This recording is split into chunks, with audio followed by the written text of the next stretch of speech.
Hello, good morning, good afternoon, and good evening, and thanks for stopping by. Welcome to RGV Aerial Photography's deep dive into images he captured this week around the shipyard and launch site in Boca Chica, Texas. Our dedicated team will guide you through with the latest updates and theories at Starbase, Texas.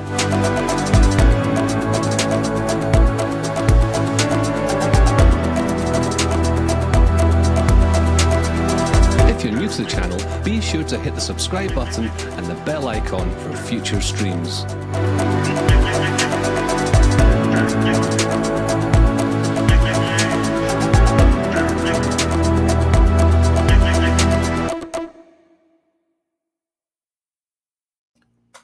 Hello, everybody, and welcome back to another episode of Starbase Weekly. My name is Mauricio. This is episode 87. I'll pass this along to Astro Joe.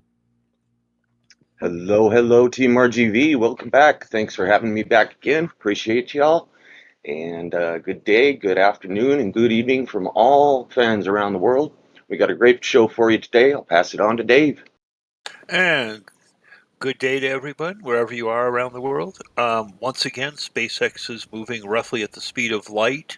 We will discover many times today that the aerial photos are very out of date already because the ground situation is once again changing. And with that, I will toss it over to Mauser. Hey everybody, it's Mauser here. This is my first time on the show. I'm really excited to be here, and just wanted to say thanks for having me. So with that said, let's hand it over to Zach. All right. Hello, everybody. And as everyone said, welcome to the Starbase Weekly live stream. I am actually traveling this week, so I'm at my mom's house in Denver using a different mic and in a different room. So if I sound like I'm in a massive living room, it's because I am. So just want to make that clear before the show starts, because I know a lot of people will pick up on those things. But yeah, it's going to be an exciting show. Glad to have Mauser with us for the first time this week. I think you're going to be attempting to pick up slack from Jax, right? I will do my best, but I am no Jax. No promises. Well, if anybody pays attention to the ring yard as much as Jax does, it's probably you. So I'm glad to have you on the show. All right. Well, with that, we do have a ton to cover this week. It will be a 2-hour show, like we've kind of been shortening these down to 2 hours now. But we were gonna try to move through everything, and hopefully we won't miss anything. I know there's a few things that I forgot to mention last week, which hopefully I'll remember to touch on this week. So before we get started, though, I wanted to show just some video footage from Mauricio was out there last night when they did the another full pressure deluge test. I mean, I hesitate on calling it full pressure because I still don't think this is the max capability of the system. So yeah, we're also going to talk about this later at the end of the show, but I want to just show this to you guys now. And there's not going to be any audio on this, so we'll be able to just see the visuals of it. And as you all can tell, this was done at night. Looks much different at night than it does during the day, that's for sure.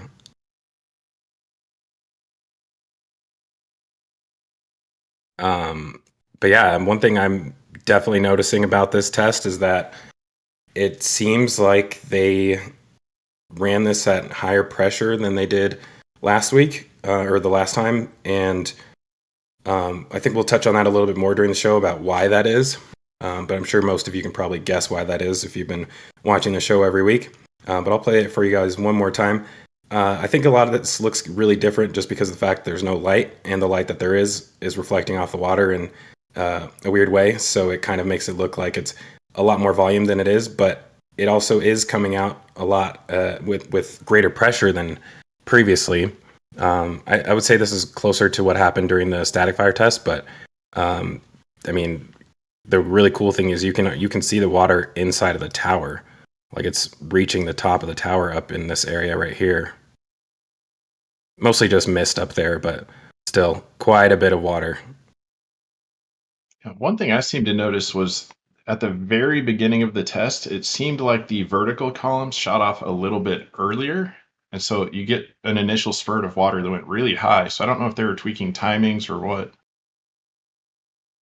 Yeah, I think some of this has to do with the fact that the water actually starts coming out before the valve on the weir pipe closes, so you get like an initial burst, which is kind of weird, just from the water flowing over the weir, and then once it closes, then it starts to reach that maximum flow rate. But yeah, I mean, they're definitely tweaking the system a little bit. I mean, like I said, I feel like this appears to be a lot greater volumetric flow rate coming out of this right now. So that's going to be exciting to see what happens during the next static fire test if we notice any differences with that. Well, hopefully that next static fire test is in the next 3 days. Because we have 3 more road closures coming up tomorrow, Tuesday, and Wednesday. Yeah, we got to get Booster 9 to the launch site, so hopefully that'll happen. I don't know, are there any rolling closures for this weekend? There was a rolling closure right now from 10 to 1 or something, but if that one didn't get used, there's another one at 5 o'clock tonight. All right. Well, I'm guessing we'll see Booster 9 move out tonight then. The SPMTs are... probably have to ask Mouse, but I believe the SPMTs were parked in the ring yard, ready to go pick it up. Yeah, they've been moving around a little this morning, but they are not in Mega Bay yet, so they need to get going if they want to move at 5. Yeah. Well, we have a lot to touch on with Booster 9, which we'll get to once we get to the ring site. Mauricio has some great ground photos to show us for that, if you guys haven't already seen them on Twitter. Yeah, we'll be touching on that probably in about a half an hour. But yeah, let's go ahead and breeze through the Massey site. Right now, it is relatively empty, I would say, as far as not having any boosters or ships here. But we do still have the hot stage test article here, which hasn't really seen much movement. And given that they've mounted the hot stage ring onto Booster 9 already, I think it's safe to assume that this test went pretty well, and they are happy with the results of that. So they were able to, integrate that onto Booster 9. I do wonder what would have happened if it failed. Like, part of me thinks that they would have still used it anyways. Well, one thing we did see, and we'll touch on it when we get over to the build site, is the ring that went on Booster 9 is beefed up a little bit from the one that's here. It's got, in addition to all the stringers on the inside of the ring, it has some on the outside now. Yeah, it's going to be cool to touch on that. We got some nice pictures that SpaceX posted the other day as well, too, so we'll be able to go through those. But yeah, so what else do we have? Right now, a lot of things have changed. Well, not a lot. Just a few things have changed since this flyover. So from what we were able to tell, looking at Raptor Roost camera from Lab Padre, they have removed the cage from the top of the nose cone jail. And I believe that's currently sitting on top of this little stand down here. So we are now expecting them to move the payload section test article over to Massey's for testing soon. So that's exciting. It doesn't affect this next flight coming up, but it's still a good thing to see. We've been waiting for that test to happen for, I don't know, close to a year now, if not longer. Well, and while we're here, a couple other things. A couple more rings have been moved up by the tent for storage, and the building under construction is getting footers. Yeah, I mean they've kind of finished all of those. I guess I would call them the footers that we saw last week when they had all those dug out, and it looks like now they're getting all of the electrical work done, possibly even plumbing. It's hard to tell from this angle, but yeah, That still almost looks to me like restroom plumbing. Yeah, that's what I was thinking. It kind of does look like that. I mean, we still don't really have any ideas of what exactly this is going to be yet, but they're definitely making progress on it. I would say it's probably going to be about maybe 3 more weeks until we start seeing them actually put up the vertical supports. Yep, I think that's a good guess. I'm sort of thinking this may just be general office and workspace especially if it's getting restrooms in it. Yeah, that'll be interesting though, because I don't see any like underground or like septic tanks or anything like that. But I guess that'll be above ground tanks, kind of like they use at the build site. Yes, I guess the other thing that we haven't touched on is there was a request for a variance from the government to put underground fiber optics and power lines down the middle of Massey's Way. But that requires a government approval because that's a change to the use of that land. And the document read pretty much like, well, if we don't give them permission, they're going to keep using generators. And if we give them permission, they won't be using generators. So it'll be environmentally better. Yeah, that is a good way to go. I mean, this is pretty much the last site that is relying on generators right now. Pretty much everything else has been moved over to the new 3-phase power system from Brownsville, which is nice. Not 100% sure whether or not it's active in the build site, but given that it is at the launch site, I'm assuming that the build site is active as well too. So, well, we yeah. know it's not active intent too. Yeah, very true. I don't think it ever was going to be, but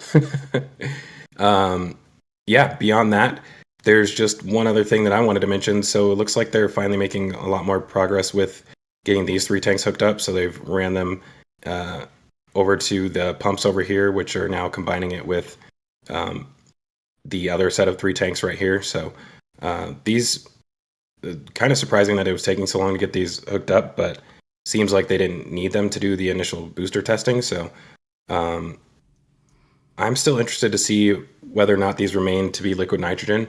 I am starting to change my mind on whether or not we'll see possible static fire testing here. Obviously, I don't think it'll happen on these stands, but I'm still, I guess, my mind has just changed in general about what we may see here. I mean, we do have a lot more land back here, which at some point they won't, or I don't imagine they'll be doing a whole lot more burst testing. But if they were to do static fire tests somewhere, this is actually a large amount of space that they could theoretically do that. So, yeah, something to keep an eye out for. And the reason I mention that is just because of something that we'll see when we get to the Sanchez site. And on that note, I feel like we could probably go ahead and move over to the Sanchez site unless Mauser or Dave. The only thing I've got is one little thing. Those 2 tankers that they brought in next to the left-hand most tanks look like they may have a feed pipe going out to them now. That was added in the last week. That's about it. Yeah, let's head over to Sanchez unless anybody else has got a... Yeah, I think it's worth pointing out that S026.1 was moved to the burst pad, and it was already out of the way, so it was kind of peculiar that something might happen with it, but it doesn't look like they've hooked it up or done anything yet. So, yeah, do you think there's any chance that, I guess I just did say that we aren't really expecting any more burst tests, but do you think there is a chance that, we may see another FTS test or something like that? Yeah, it's definitely a possibility. It could be a burst test, could be an FTS test. We don't know, but they definitely moved it there for a reason, and it just has sat there since. So we got to wait and see. I guess the only other thing is if we want to zoom in and take a quick look at the booster test stand by the QD, because they're still working on it. That thing looks like something that should go to Cape Kennedy with the big arms on the sides. Yeah, these arms are curious. I'm wondering if there's something else that these are used for, or if it's just general stabilization. Well, interesting that if you remember, the booster pad up above that only has 8 embeds, and those arms would take 8 embeds. Right. Yeah, that looks like you can kind of see that shape right here. Yeah, and there's also 3 gas tanks up at the clamp level now with a ring of pipes running around, which I hadn't noticed before. Are these just the hydraulic accumulators? I would assume so. Yeah, just again, different construction than what we've seen in the past. Nothing new for SpaceX. Yeah, this is going to be interesting. I keep hoping that it's near finish so that we'll see it actually move to pick up booster 11. But I would say they probably still have a lot more work to do since we don't actually see clamps on top of here. They just have the pads for the clamps. So probably another week or two on this. I guess it's going to be really close to middle of September, end of August, beginning of September, which is going to push it really close to a possible flight. Yeah. Yeah, all this booster stand development is really exciting. They've got a lot going on there. Yeah, I mean, the interesting thing is just having that ability to actually transport the booster on top of it, which, I really don't fully understand like what stops them from being able to do that on this one, other than the fact that I guess they do currently have this sitting on top of pipe stands. It looks like, but previously this was like actually sitting on the ground. So I thought that was like the main thing that was stopping them from transporting a booster on top of this. But yeah, I mean, overall, the design isn't massively different. I mean, they both look like they probably weigh about the same. So I don't think like the actual weight of the structure is one of those things stopping it from happening. Yeah, the only thing I can think of is they wanted a stronger stand for full cryo load while they're puck checking it or something, and the other stand just wasn't beefy enough. Because this thing has definitely got more steel in it. Yeah. Well, let's go ahead and move ourselves over to the Sanchez site. Sorry about that. I just got distracted by a phone call really quick. But yeah, let's go ahead and move ourselves over to the Sanchez site where we have, excuse me, some more interesting developments going on over here. I'm going to start us down in the bottom corner just so we can take a look at the ground fab building, which looks identical to last week, I would say. They're working on the slab outside it, but other than that, a little more Z-girts around the outside. Still no skin on it, so yeah, they're still. I'm sure the ground fab crew is really wishing they get it done so they could get back to work. Yeah, I mean, most of the work that would be going on in here is happening outside right now. In particular, I think these stands that they're working on, at least 2 of them would probably be in there, if not possibly 3, because there is a lot of space inside of that building. But on that note, as you all can tell, they are now beginning to construct a second of the white ring structure, which we, at this point, the only real speculation we have is that this is possibly for an engine install stand for boosters. And so now it looks like they're beginning to create the second one, and that's going to be really interesting. So, I mean, that kind of tells us that either they'll have 2 of them in one bay, or they'll have 1 engine stall stand in each bay. So, kind of like have identical, like all identical operations in each bay, which is going to be interesting. I'm kind of expecting them to have do most stacking in one bay and then do their actual like final preps in the second one, but we're still going to have to wait to see that. Well, also right by your cursor there, that mostly complete stand has its first clamp arm installed in it. Yeah, this is going to be one of the interesting things about this is that it only has 10, wait, is it 10 or 12? It's 10 clamp positions. So instead of having 20 clamps like you would have on a transport stand, it only has 10, which don't know if it's all that necessary to have 20 when it's not like being transported anywhere. So that's probably going to be enough to do what they need to do. And I have a feeling that part of the thing they're going to end up doing on this is actually end up rotating the booster on top of it. So lift it and rotate it in one position to the right so that they can access different parts of the engine bay through these holes. So that's going to be pretty cool. Of course, I don't know if we'll ever actually get to see it in action. We'll probably be able to at least see it to some degree while it's inside the mega bay. If But it gets over there before Star Factory gets completed, we have a chance. Well, if they put one in Mega Bay 2, we have a pretty good shot inside that door, so hopefully it'll be visible from there. true. And I'd say you while can we're only here, see about a third of the building though from the front. yeah, while we're here, Joe, do we have any donations and such forth? We do. We don't have any relevant questions just yet, but we've got a lot of generous folks I'd like to send a thanks out to. We'll start off with Jim Cabot. He already donated two gifted memberships before the stream started, and then one just recently. Thank you, Jim. 55 Chevy Guy. Steve, $10. I'll start off a donation train today. Any other riders? Jim Cabot, along with another $10. I'm on board. Michael E. Dennis with $9.99. No message, but thank you. Steve Coates, $19.99, paying Jim Cabot's kindness forward because he was a recipient of one of Jim's memberships. Philakid, $20.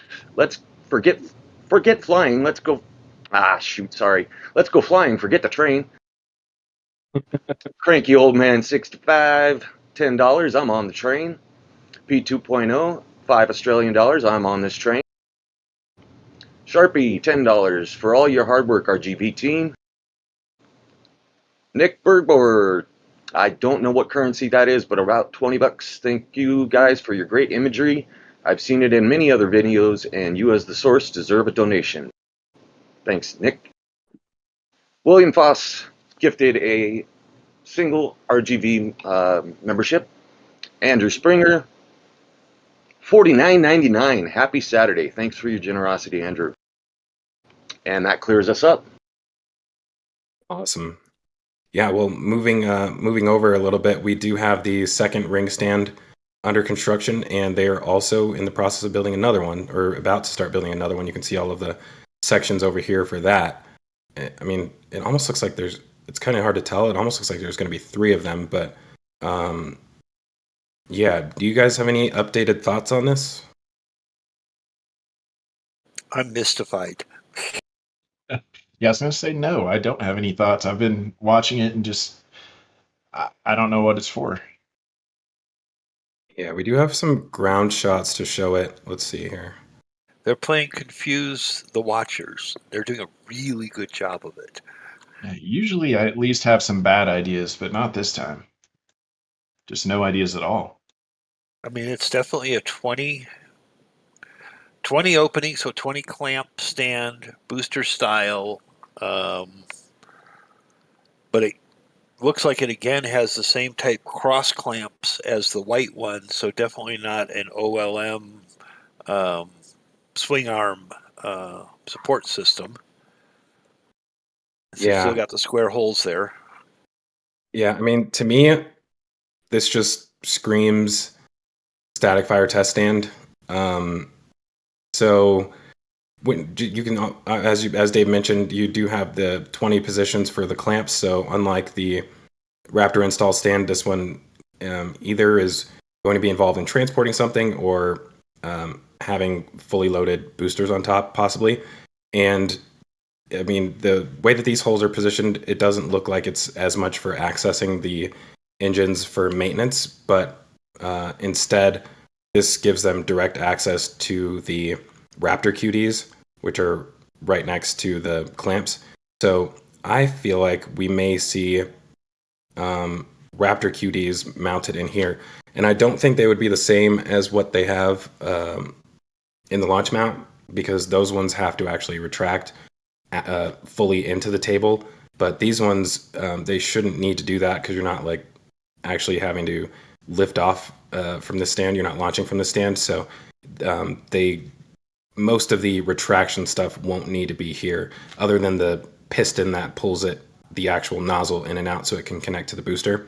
But to me, that's kind of what this looks like. And that's what I mentioned at the Sanchez site, Massey's site, the possibility of doing static fires there, because, well, there's not really anywhere else to do it. There's I guess a little bit of room to do it at the suborbital site, which we will touch on here in a bit. But yeah, I mean, that's The only thing that I can think of right now is that this may be possibly a static fire test stand. I think that's a good idea. Would you, I guess, how would you handle the like deluge or, they can't build a whole nother OLM, I don't think, for that. So could it be just a spin prime stand? Or do you think they'll actually do static fires too? Well, I guess spin prime only is possible. But I don't know. I guess with something like this, since you're not building it, well, as far as we can tell, they don't have any. Let me go to the aerial. They don't have any like tall stands like we've seen for this one, and obviously we would probably expect it to be much taller than this. So I don't know. Flame trench or something, possibly. Something like we see at the McGregor site, where they have the vertical, the tripod stand. I think it'd be interesting if there was like some sort of flame trench or something for this, which would be kind of odd at the same time because, people would be like, well, why don't you have one of those for the orbital launch mount? Yeah. Yeah, that's an interesting idea. That'd be awesome to see. And while we're here, what do you think the thing in the bottom left corner is with the two tents on it? Well, that's another interesting one. Let's go to a different angle. Yeah, not really sure. So we saw this frame last week, and it was before they put the top plating on it. I don't know. I mean, it seems like it clearly goes with one of these structures, but it doesn't really make sense at the same time for that. Especially if these are engine install stands. Like I can't see how well. I guess here's one idea.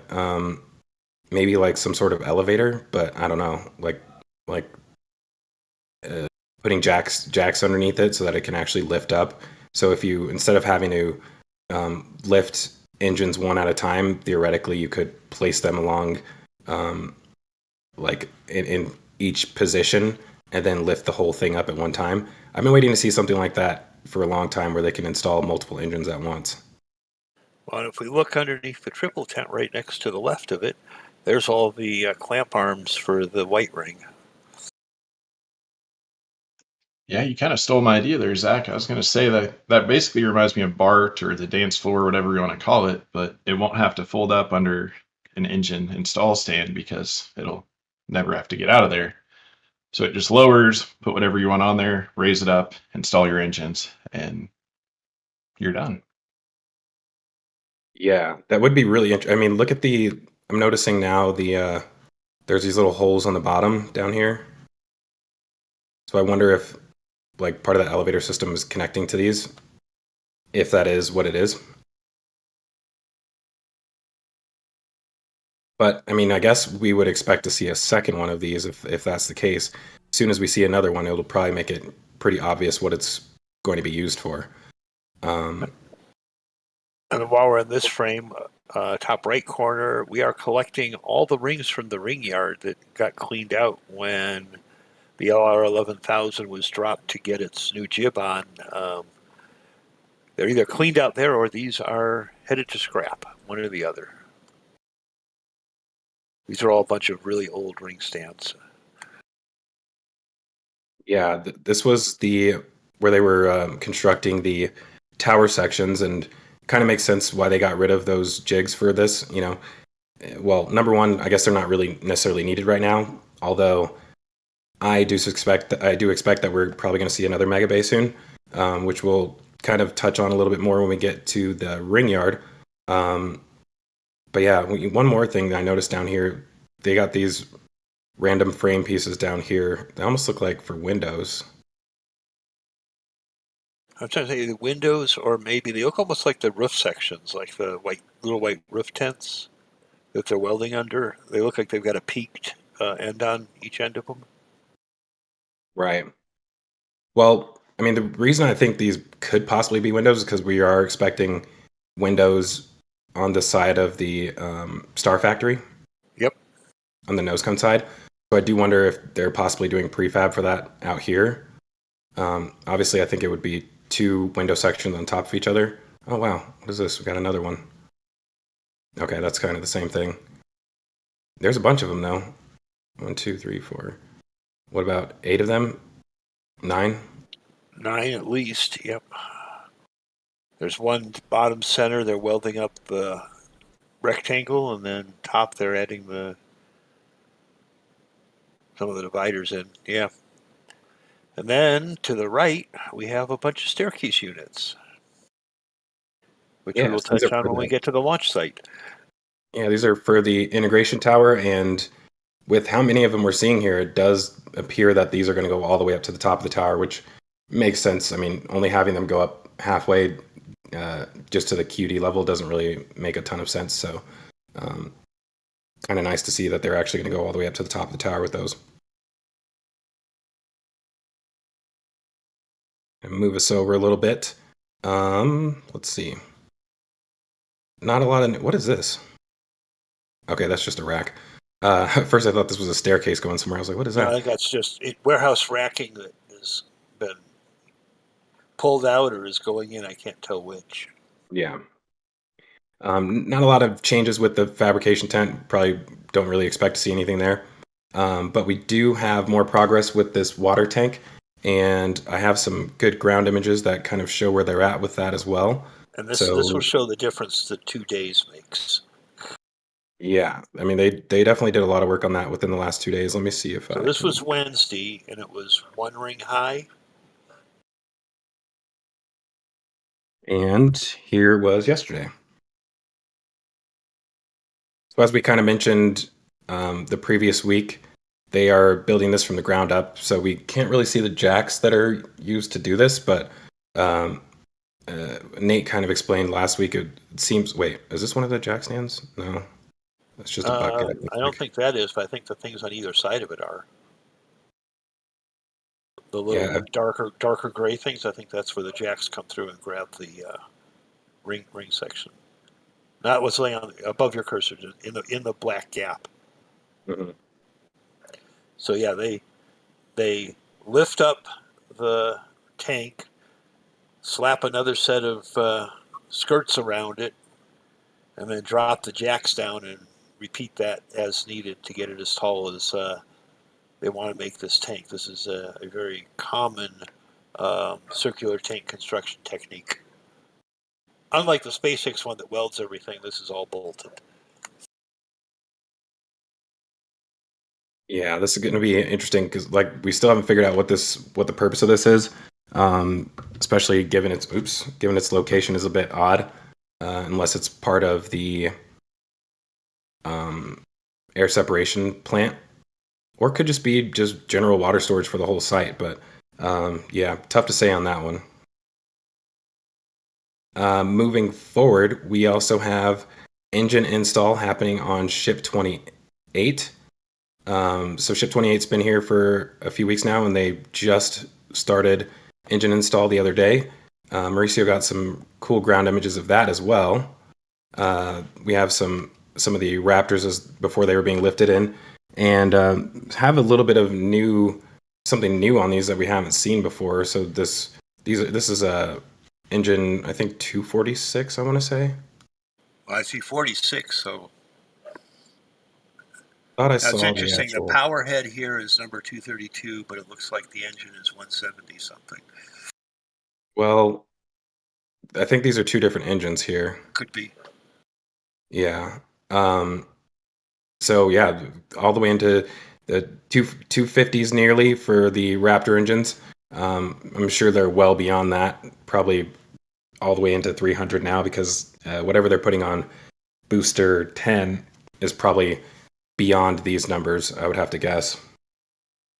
But yeah, on top of this, there's a new, I almost want to call this like a locator bracket. It's actually got a name on it, I believe. It's actually a gimbal lockout.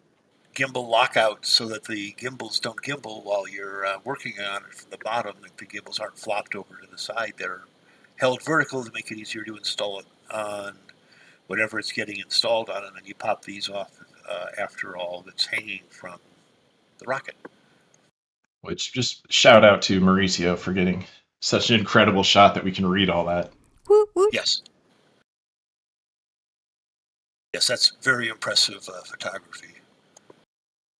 And something interesting that has caused some confusion is it says S28 and B11 on it. So some people thought that meant they might be paired together, but I think the better explanation is there was a change in how they mount on those ships forward. So that is saying this gimbal lockout will work for ships 28 and higher and booster 11 and higher. That makes sense. So, and then, looking at that gimbal, it looks to me, if you see the two cylinders facing us and to the left that have the red caps on them, those look to be position encoders. So that's how they know what angle the Raptor is relative to its mount, which tells the thrust vectoring what it needs to do to point the engine in a certain direction. yeah, we do have also some images of some of the RVACs as well too, but these are from Starship Gazer that he posted on Twitter. So this is, I'm gonna open this in a new tab. 225. 225, I would definitely say so.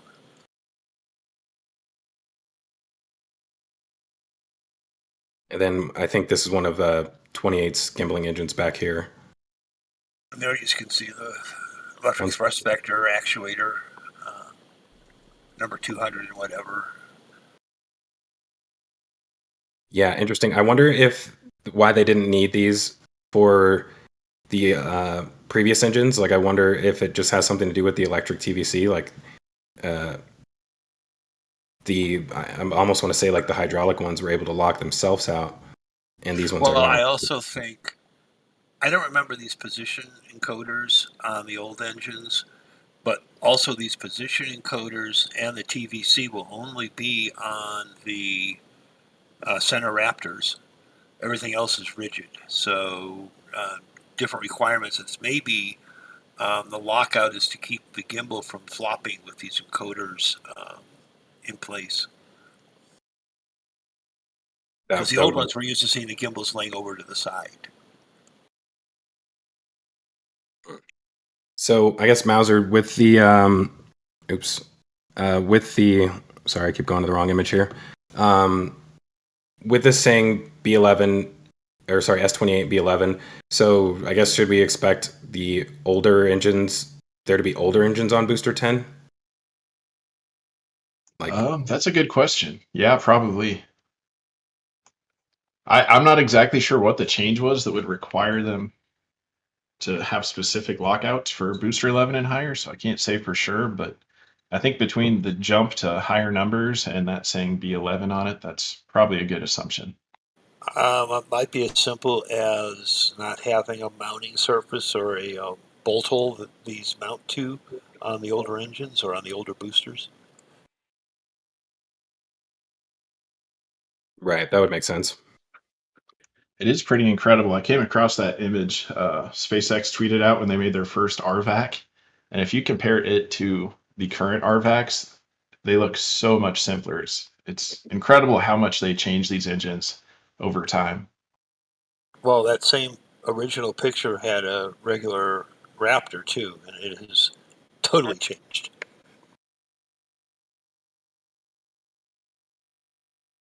Get us back over to those aerials. So right here we can also see Booster 10 getting ready to take a walk.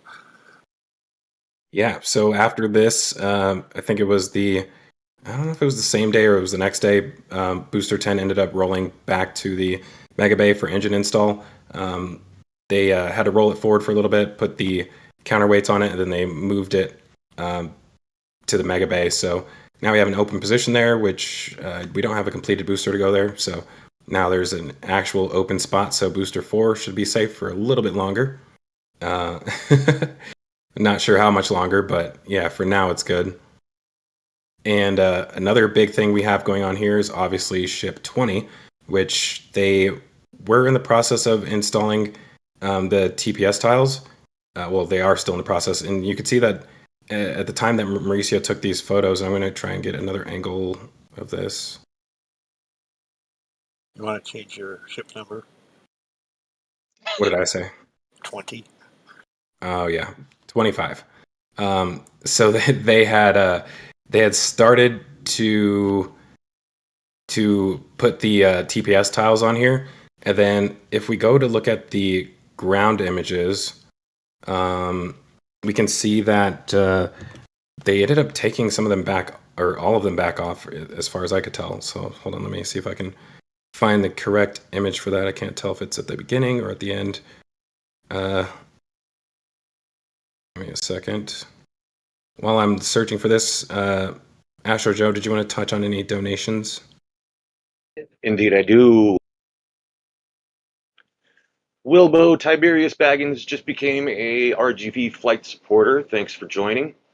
Buck Rogers came in with the $1 donation. Thanks for your contribution. Chris Lyons with $19.99. Rocket on, he says. Scat 1975. €5 donation. Pound, sorry. 1 year on from my operation, where all the RGV gang and Rover 2 nerds showed me so much love in my recovery while I was in the hospital. Much love to all.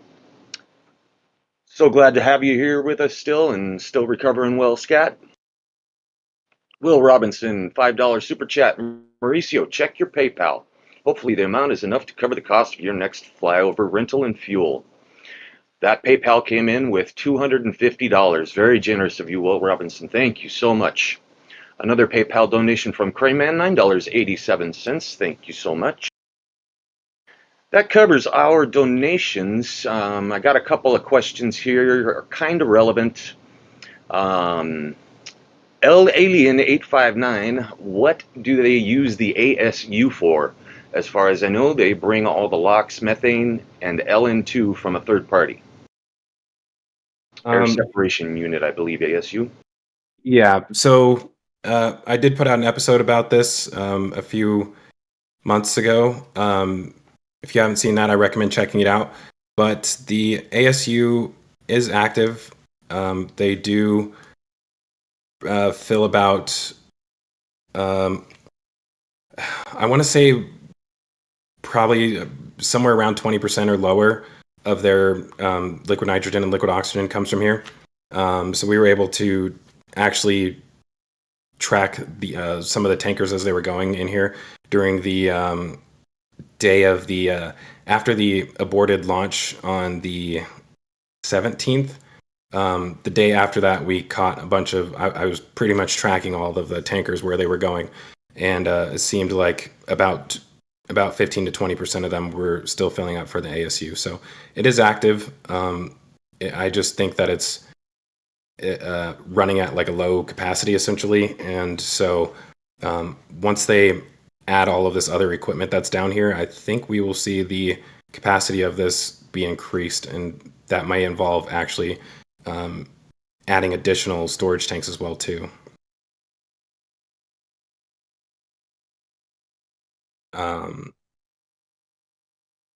Cool. And I guess just to finish off what I was saying a minute ago, so you can see in this image that they had, I mean, it looks like they had tiles on here. I can't really tell if those are actually real tiles right there, but it looks like those are tiles on there. And in that ground image that I was showing, you could see that they had taken them back off. So, oops, sorry about that. I'm scrolling through images here, so it blacks out sometimes. Yeah, it looks like they took them back off and kind of restarted on those. I wonder if some of them got damaged during that process. You can see that we have a few damaged tiles up here. I don't know if these are damaged enough to warrant changing them out. This one obviously is, but I don't know if just surface damage on these is enough to make it necessary to change out. I would expect they want to have the ceramic surface of the outside intact. Yeah, this is giving me flashbacks to Ship 24, where we watched them put one tile on a day for like months. And it was a little exciting to see them put those tiles on, for the flyover. Thought maybe they were going to do a better pace, and then they just went and undid everything. Maybe they tried to go at a higher pace and then that ended up backfiring. I think they made the S-24 crew look bad, and they told them to slow down. Yeah, one of the things is it's been super windy over the last week or so, so I wonder if they've been having trouble with the man baskets, like trying to install these without damaging tiles. Yeah, But at the they've got same to time, find sorry, go ahead. they've got to find a better way to do this, because it seems like they often end up doing more damage than good. Yeah, I would agree with that. I do wonder how the ones up here even managed to get damaged, though, because they should be working below that level. I'm wondering if that was from the original lifting assemblies. The straps? Well, the straps and the arms that bolt in where the cover plates are now. They were taking the straps on and off the arms, like bumping into the tiles while they were working up there on the squid. Yeah, that is possible. Let's see here. So, did we have anything else you wanted to cover at Sanchez? Nope. I think we've worked our way all the way around. I think we've done a fairly thorough job here. Yeah, I guess one thing they are doing some more work on the backside with the concrete. So they removed the pad that was back here. So this is the pad where the nose cone jail, like the actual cage, used to sit on top of this pad. So they removed that. And they got some trench work going on down here. So I'm imagining they'll probably run some underground pipe work for the compressors. Which I thought they already had that, but I'm not sure. I guess not. Yeah, you can see it there inside each of the cages is the cleaner. I mean, they don't use compressors anymore because they're feeding from the liquid nitrogen vaporizer. I'm wondering if they're going to run some new power in there now that they have power. Yeah, that would make sense actually. Because I think they're using generators. I can't see them. I don't see generators down here. The only place the generator would be is right there in that little communications hut. That's and that may actually have shore power now. Yeah, that would make sense. Got a bunch of cables running down here. Cool. I'm going to move us over to the ring yard. Oops, that's not the ring yard. That's way past the ring yard. Quick question about the Raptor engines and the lockout we saw. Ziggy Edison asks, does lockout also mean locked in a straight position? I'm going to go Yes. out on a limb and say yes, but it's also in a relative term to industrial safety standards, lockout, tagout. Yeah. Basically, if you looked at that V-shaped bracket, it keeps the gimbal from moving at all, so it's rigidly vertical. Yeah, I can go back to a ground image from that if you want to see that again.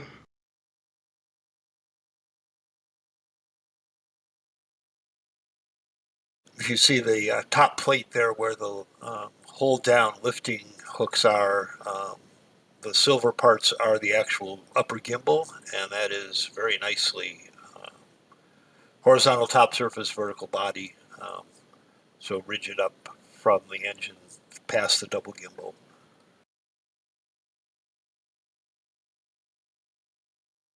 Cool. Any more questions on that? No, sir.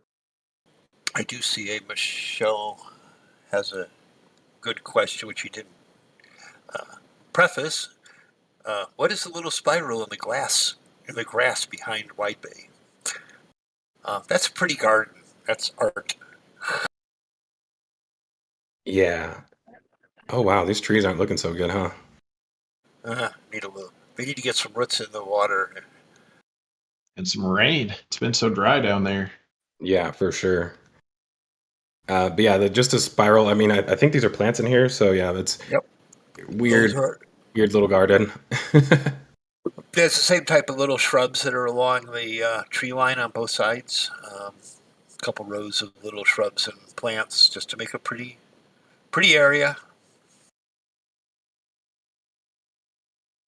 Cool. Well, let's talk about the Mega Bay. So As of last week, we were still waiting on the crane to finish its reconfiguration, and now y'all can see that that has been completed. So it was in the process of being lifted up when Mauricio did this flyover. So this one, this configuration allows it to essentially reach all the way over the top of the roof of the bay.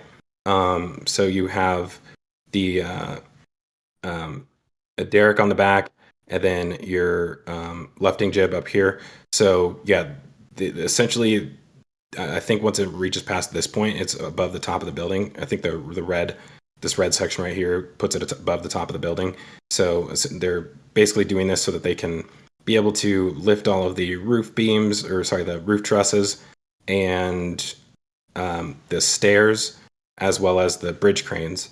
And that's another thing that is missing from this image. So I believe the day after, or the day that Mauricio took this, they moved in 2 of the bridge crane girders, and I don't think we actually saw the trolley show up yet. But they've gotten those in here and ready to be lifted. So there is a few more things that they have to do before they can do that. First of all, I guess we can look on this side. So there's a beam that goes across here, which still needs to be mounted. I'm surprised they haven't done that yet. I think I think they may have to finish the section that goes across here first, which I believe is this one right here. So this is the little middle section that goes above the doorway. And then once that piece is on, I believe they'll be able to add that the rest of the bridge crane rail in there. And then on the back side, I don't know if we can see it from this one. Probably not. This is a good one. So on the back side, they have to do the same thing. But it looks like they're closer to doing that with this. They've been working all week to get the rest of the Z-girts across the vertical supports. So moving super quick with all of the siding on this thing, and we can see it from the backside as well. They are moving way faster than the first building with all of the siding. Yeah, they've got the sheathing up halfway up the building all the way around now, which is impressive. Yeah, it took them forever to get to that step on the first mega bay. But we have seen them also start I believe this is a second set of stairways. I'm not sure if they're still in the first set. I believe that everything that's sitting... It's sitting between the 2 wide bays, so we need a slightly different angle to see them. Yeah, let me... There you are. You can see them there. Oops. Right behind the top of the crane. There we go. Yeah, so they have 7 sets of stairs over here. Still haven't poured the concrete into the landings yet, but I believe that's the next step before they start lifting them in here. But yeah, this crane has got a lot of work to do because all of the rest of this work will have to be done with this crane. And on that note, while we're talking about high bays or mega bays, let's talk about the mid bay, and then we'll actually get into starships. So as y'all can see, the mid bay is partially empty. At least they have removed the... Where is it? So the payload section is 24.2. Yep. Yeah, so 24.2 has been moved out of there, and we believe it's ready for testing. I don't know if they're going to put in the door before they do that, but there is a door sitting out there. Of course, I need yet another angle. So the door for that is sitting right here, so I'm assuming that means they're probably going to be lifting it in there soon, if they haven't already. But returning to the mid-bay, you can see that they've also begun removing all of the shipping containers that were around this. So, part of that is probably to do with the fact that they're going to be doing construction in this area soon once the second tent is gone, which we'll touch on in a bit. But from my opinion, it looks like they're clearing everything from around the mid-bay. And if you follow me on Twitter, I kind of said this earlier in the week, I'm really expecting that mid-bay may not be around much longer. What do you guys Yes. think? Well, if you look at the top of mid-bay in this picture, the camera platform in the top left corner is still occupied with some cameras. I don't know if we got a ground photo, but all of that hardware has been removed after the aerial flight. So it's pretty naked up there. And I remember it was you, Mauser, or somebody got a picture of the office trailer in the back of mid-bay, and they have cleaned out all the office furniture. Yeah, and then also it does not have power anymore, so the lights on the outside are not working. So it seems to be a lot of evidence piling up. And if you were to look at Rover One right now, it's I would say it's pretty well confirmed. What are they doing right now? There are barriers going all the way around it out into the checkerboard area, keeping people out. Have they blocked off parking spaces in the parking lot? Not yet. Okay. Soon. Well, if I had to guess, I would say it's pretty much confirmed that they're going to demo this soon. The question is how they're going to do it. So, we have a few different styles of demolition out here. So with the ground fabrication building, they did it very carefully. They took off all the roof panels, then dismantled all the beams like one by one. But with this, we don't expect them to reuse it. So I feel like we may see a demolition similar to what happened with the windbreak, where they essentially cut it in half across the top and also through the backside. And then I don't know what they did on the inside in order to get it to fall. But they hooked a rope up to it and pulled. Yeah, I mean, they essentially imploded it without using explosives. So I'm kind of expecting something very similar to happen with this building.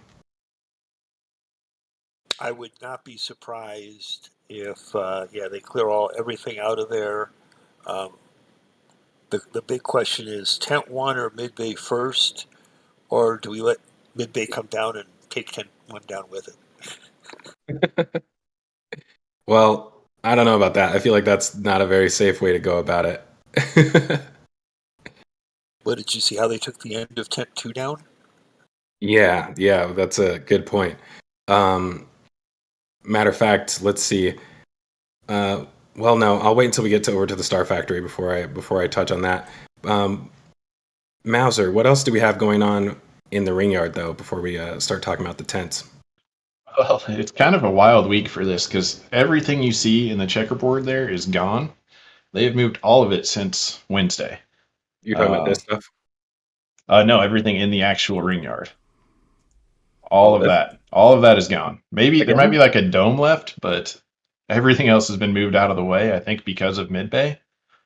But yeah, a lot It's of all moved. stacked along tent three now, isn't it? Pretty much.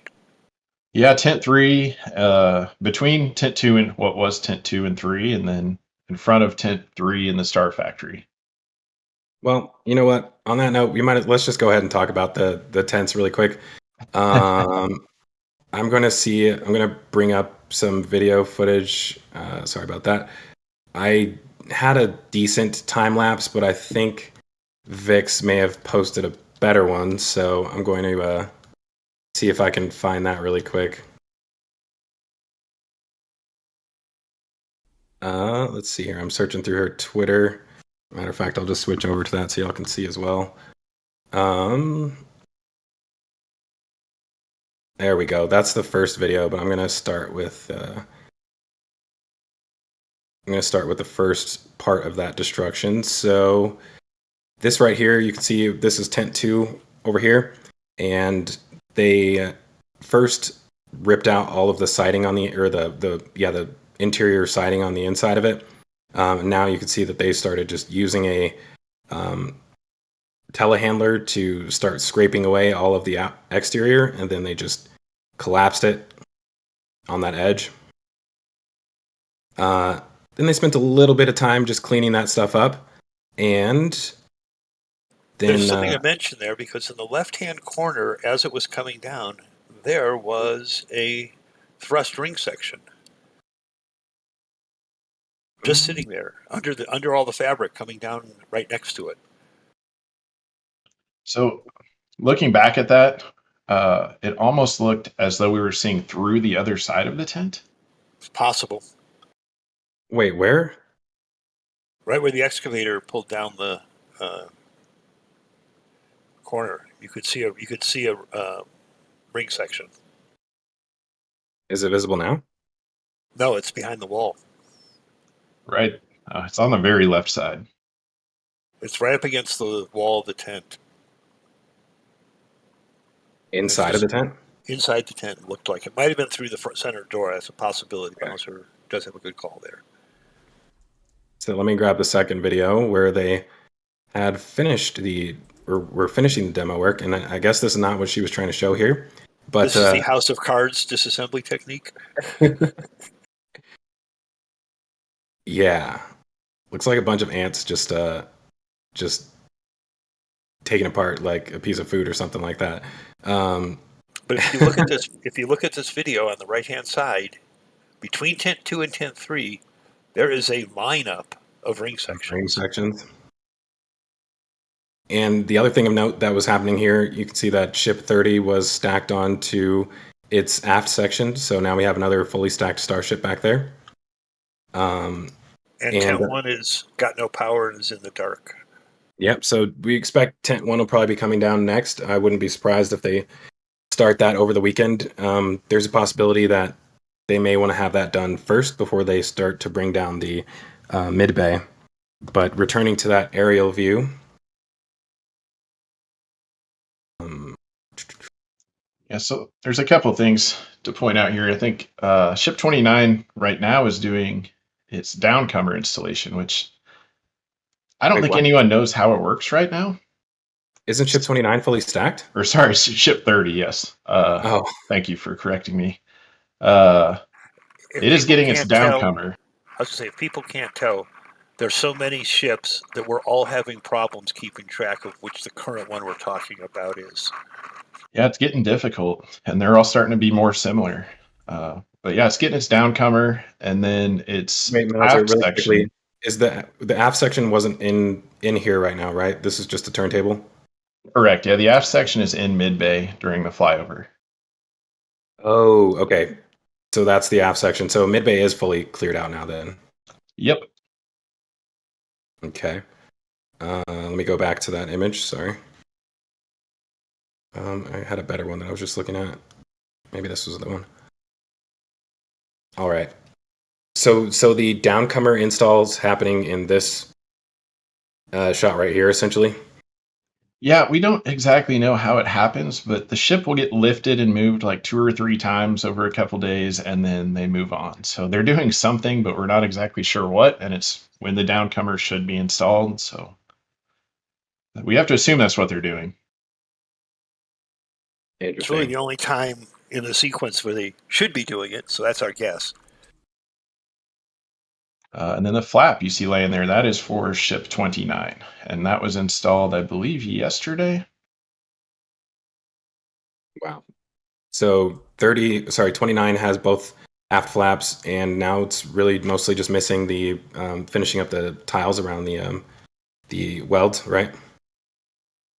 Yeah, which they might, I don't know if they'll do that now or after the cryo test.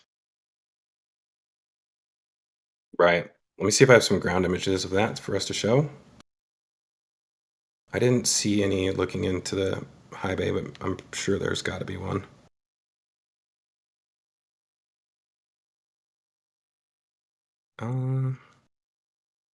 Well, we can kind of see it in this image.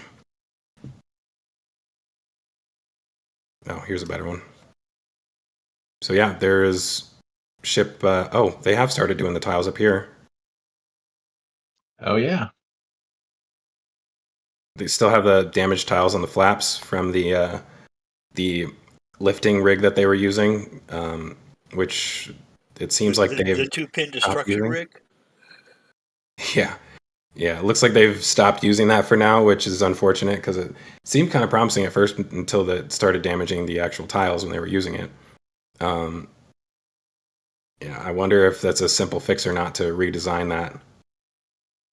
But yeah, so 29 still waiting on the remaining tiles down here, but with having those aft flaps installed, do you think it'll probably move for testing soon?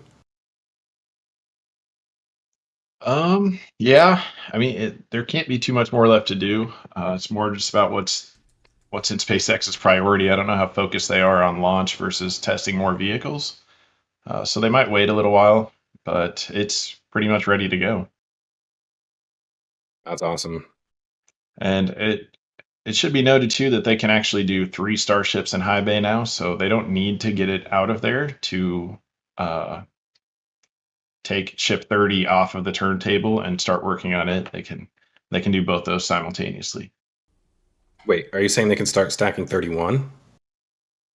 Yeah, they have stands in the back right and front right of high bay now, so they can put 2 fully done ships there and then stack on the left side and start on 31.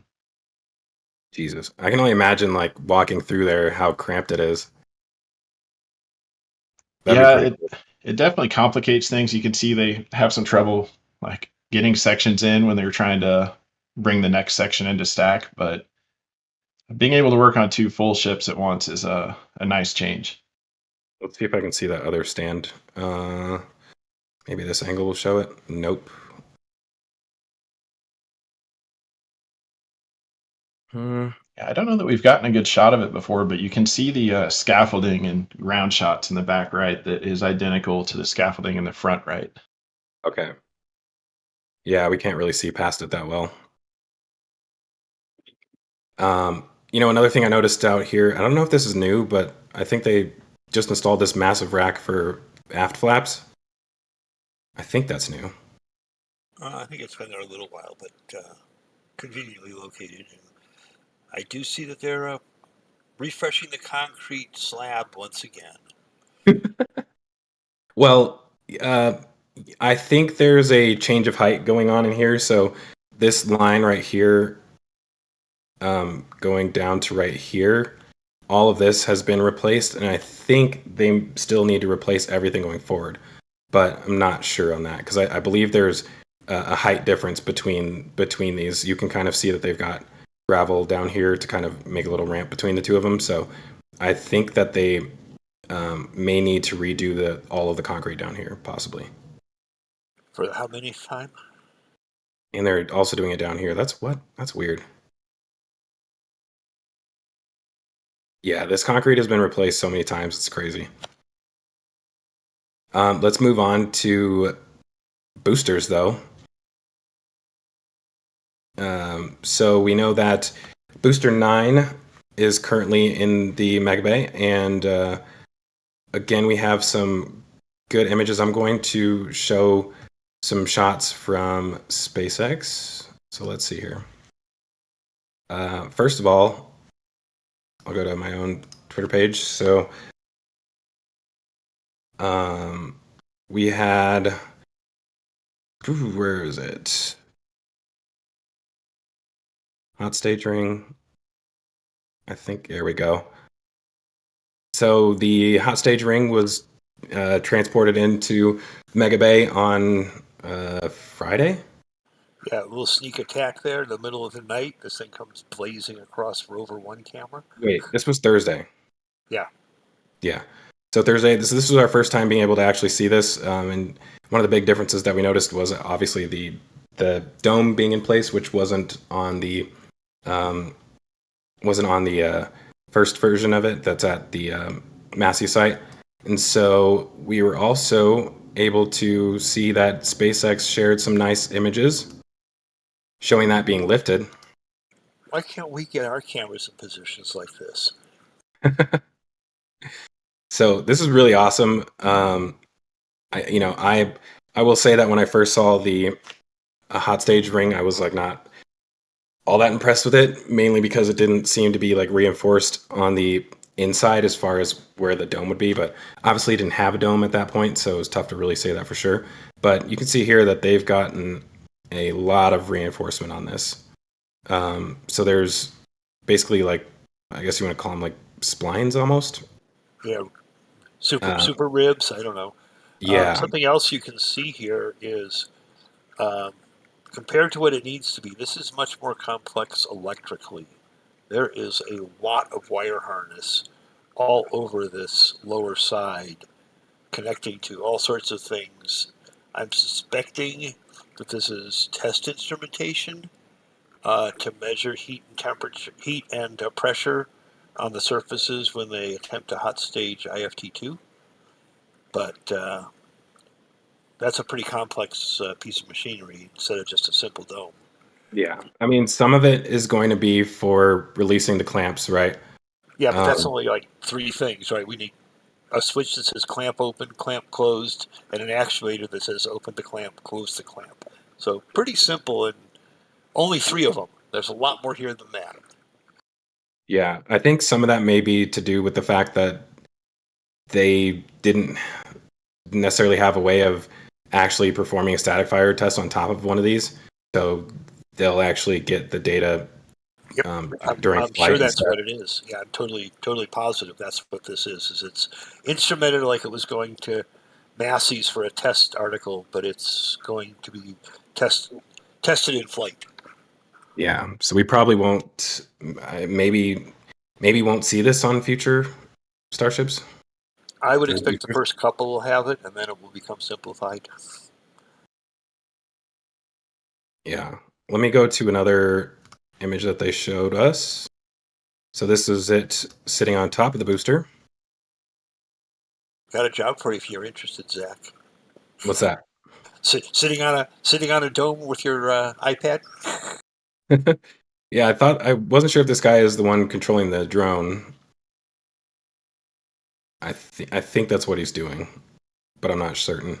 But yeah, you can see what this looks like now, and one of the big things is that the dome is flat on top, and it comes all the way up to essentially the top of the actual ring.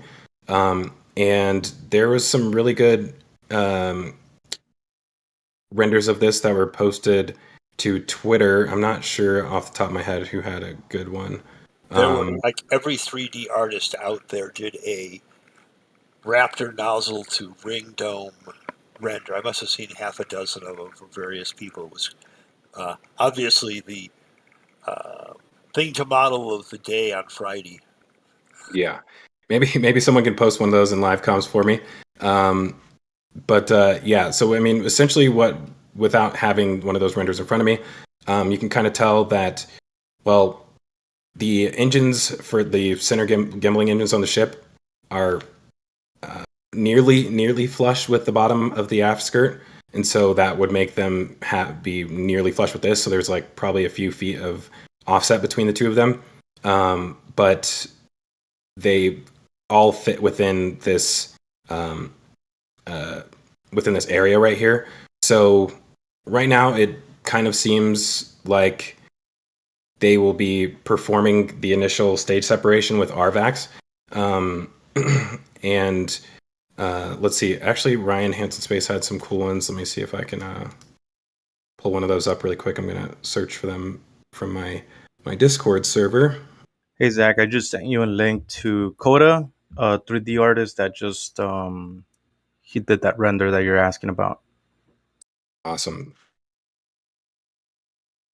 Yeah, here's a good one that kind of shows what those engines look like up against there. So as you can tell, probably not a good idea to start those engines up like this. And so when I initially saw this ring, I thought maybe there was a chance that these engines would be gimbaled outwards, but I don't think that's the case. So Ryan, go ahead. If you look at his reply there, he actually has a render of them gimbaled out. Yeah, so this is what they look like gimbaled out. So still very, very close to this surface. It just highly unlikely that these are going to be used during the initial stage separation. So with that said, we have. I really want to find that one from Ryan. So give me a second because he had the engines firing.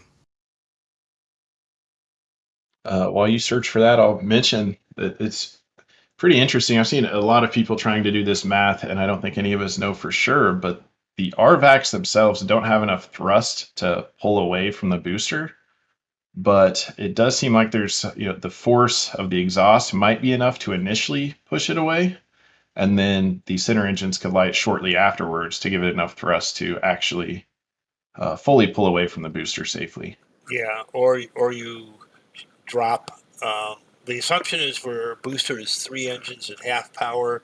It may be once the RVACs light, 2 of the 3 engines drop out, and 1 engine at half power on the booster and 3 RVACs would get a good separation. So lots of possibilities. Of course, SpaceX does not tell us what they're planning, so we're all going to have to wait and see, and hopefully that they publish a timeline or something that gives us a clue before the launch. Yeah. I'm not finding that image, so I'll just skip over that for now. But yeah, that's going to be really interesting. One of the things that we were kind of speculating was that,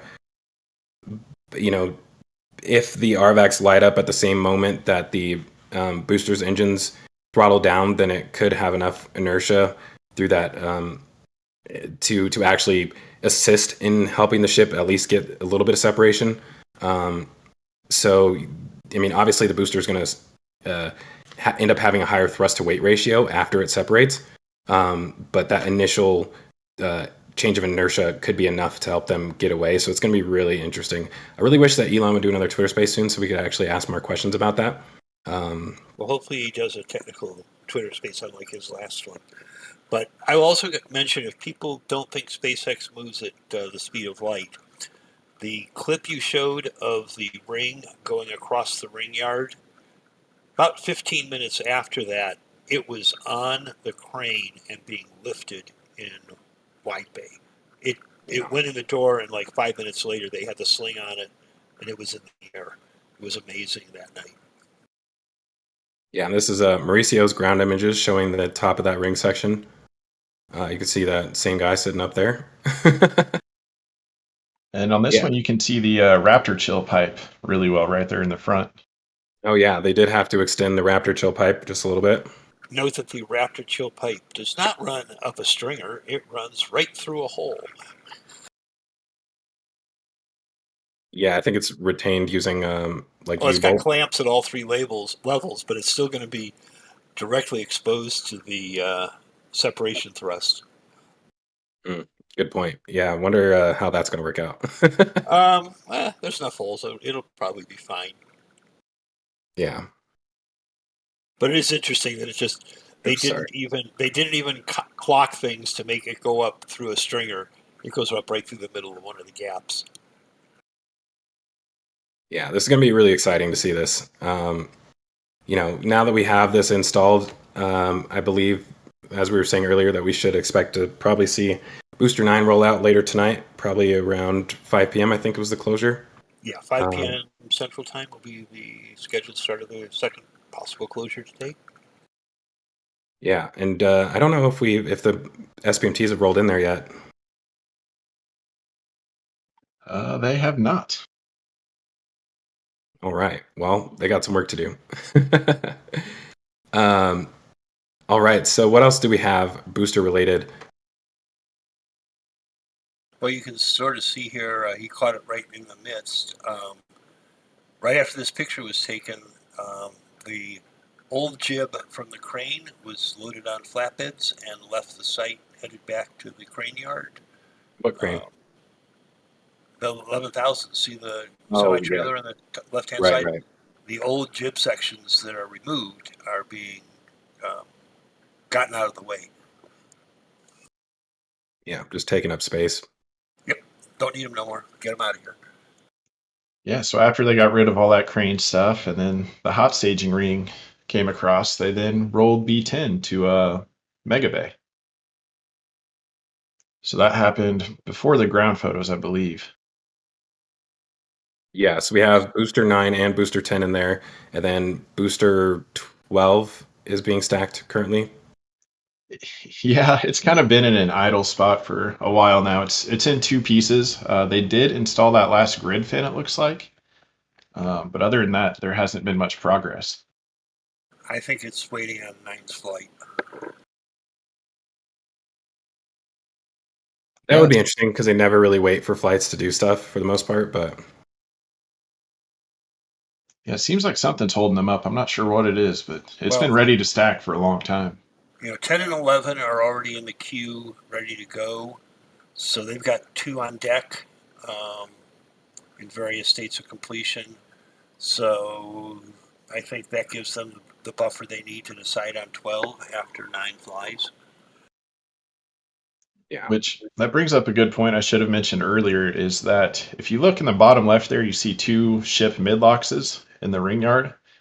It does seem like they kind of have parts ready to build 2 more ships while they're tearing the tents down.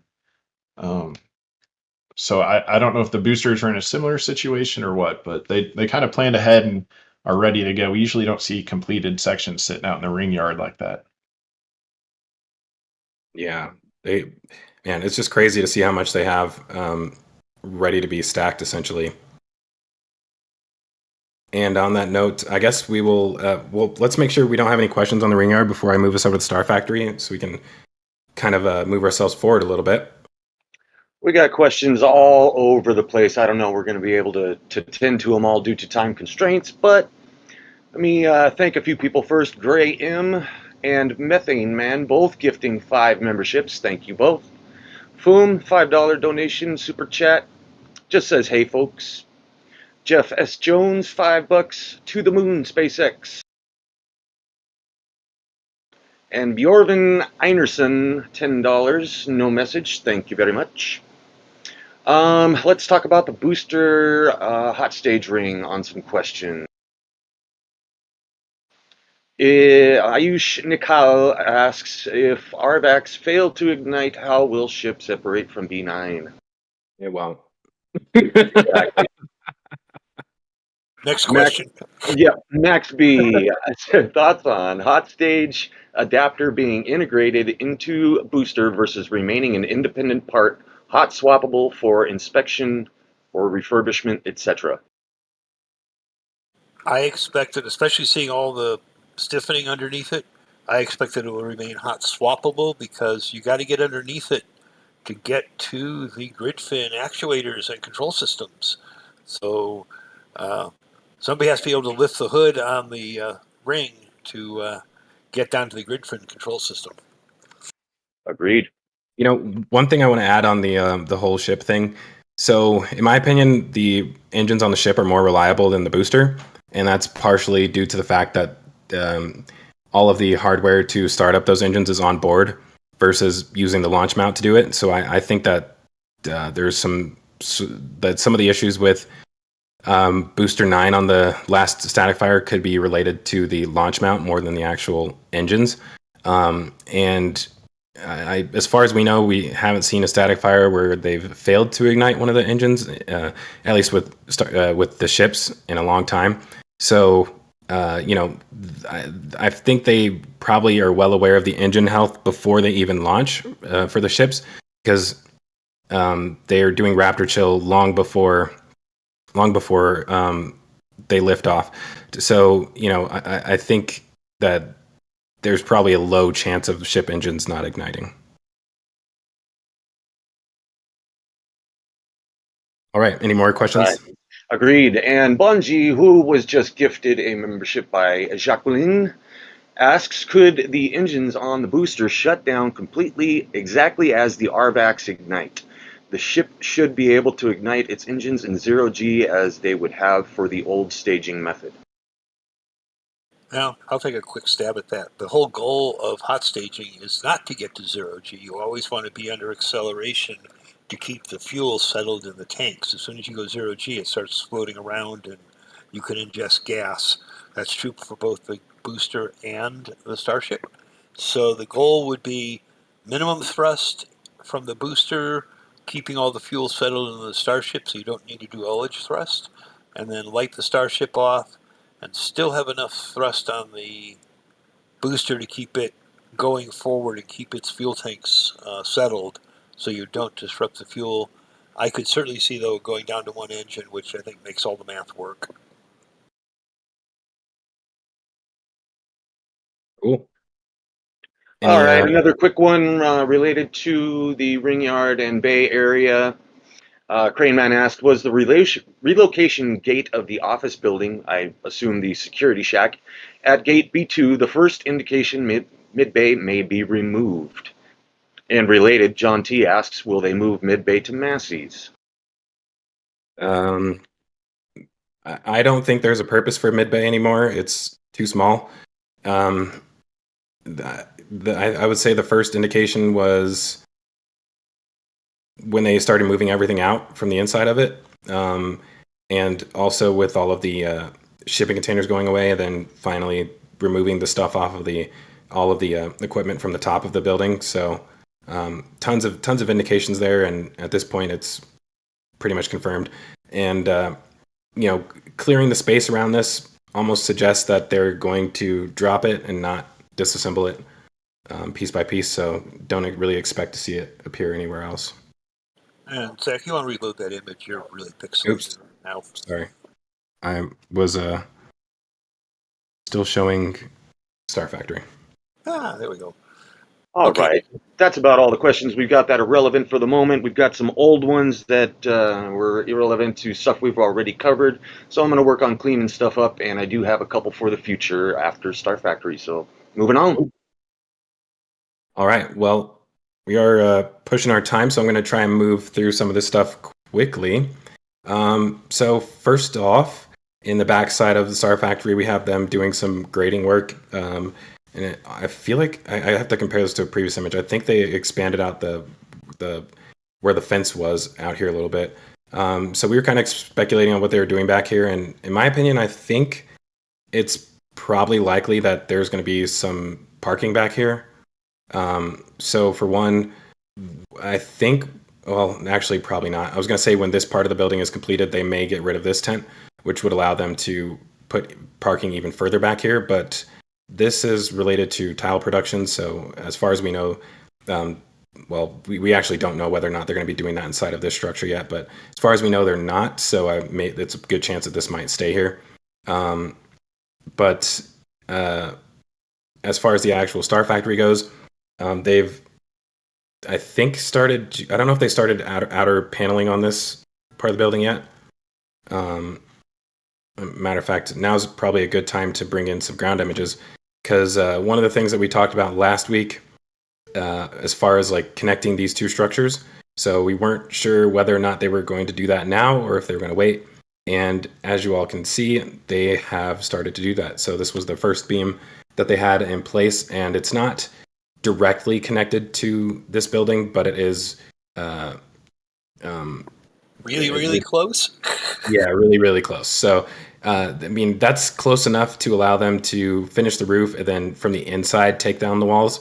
But again, not sure how long they're going to wait to actually do that part of it, but at least they have the structures essentially connected together.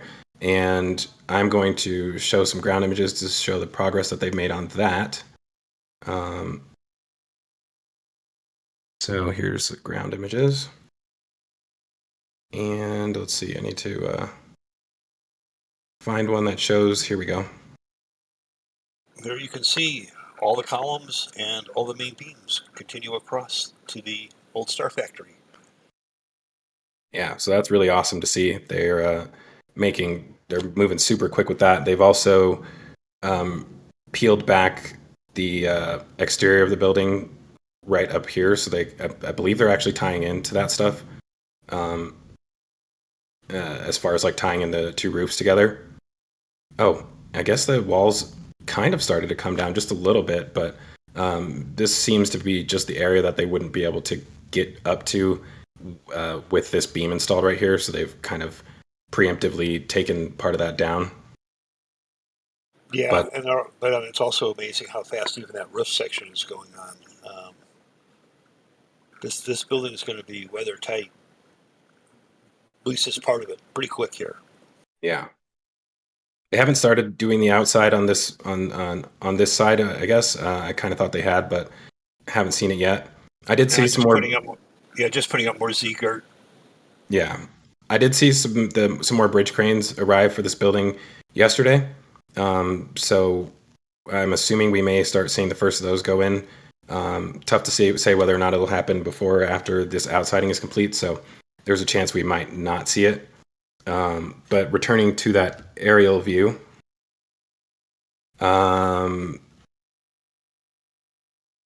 Dave, you mentioned that that this part almost seems like they'll That might be a garage door there, yeah, with the for big trucks header to beam drive through. across the top. Yep, with that big header beam across the top. If you compare it to the other wall sections, there's no center vertical column there. Yeah, let me see if I can get to the other side of it really quick. Here we go. Yeah, definitely Really looks like a a door opening. yeah. So I mean, you could either get rings in and out of there, or like Dave was saying, drive trucks through the actual building. And I imagine the only real trucks you may be having coming in through are the ones dropping off stainless steel rolls. Well, I was going to say, this is right in line with the press pit that is off to the left. So either on the left or the right of that press pit, somebody's going to have to be supplying a fair amount of raw material. Right. Yeah, that's going to be cool. I can't wait for, we really won't be able to see all this stuff until, I don't know, Tim Dodd does his next tour through the Star Factory, which hopefully they let him in there. Yeah, so we also have this middle section is nearing completion as far as the roof goes. They have not started lifting up columns for the nose cone section of the building, but we are probably going to see that happen. I don't know. I actually have an update on that. They are not doing the nose cone section next. If you pull up 8956, he just barely caught this. I saw it on Sentinel the other day, but they are installing these little stubby, like bottom half of the columns alongside where they've painted white there at the end of that section. So is it a ground image? It is ground image, yeah. He just barely caught it. Let's see here. Yeah, I was really hoping they do the nose cone section next, but it doesn't seem that way. I can't see image numbers on these right now. Let me see if I can. It's from the side view. It has gate B3 real big in the image. Oh, this is not what I want. Let's see here. Hold on. Here. Yes. So if you look right behind the 10 mile per hour sign, that is actually a column that is butting up against the darker column behind it. And that I think will that's be how they do all the different sections, though. So this is like the base, and then a taller one goes on top of that. Yeah. So that'll be the first beginning of the third section. Wow. Yeah, and as we mentioned, tent 2 is now gone. So I mean, we're expecting tent 1 to go next, but yeah, I mean, the tent 3 is going to be the one that probably stays the longest, if I had to guess, because they're going to want to have the nose cone section of the building complete before they get rid of that. Unless they're far enough ahead on nose cone production where they're okay with taking that break, because it's going to take a while, not only to just finish the actual structure itself, but putting all of the welding robots and workstations and all the little cranes that go on the inside. It's going to take a little bit to get all of that stuff installed. Well, my guess is tent 1 and 2 come down. That whole slab gets ripped out because they're going to need to put new power and utilities and everything else where tent 1 and 2 were for the next section of nose cone Star Factory. And then they'll continue that across. And then when the rest of the street side Star Factory is complete, or at least weather tight, then they'll probably start moving the machinery out of tent 3 into that area. I don't know that they'll have a second set of machinery, so it may be when they're ready to start installing machinery in the high bay of Star Factory, tent 3 will start getting emptied out as they migrate the systems across. Yeah, that makes sense. I don't want to spend too much time on Star Factory. Do you guys have anything else you want to add on this? No. The only other thing is another question is going to come up. The piece of green land Tentative trial date is now in December. Whoa. Well, I mean, makes sense that they want to get these two tents down ASAP then, since they're gonna have limited space on this side. Yeah. So there's a jury trial set for, I think, December 4th. However, there's also a motion for summary dismissal from SpaceX.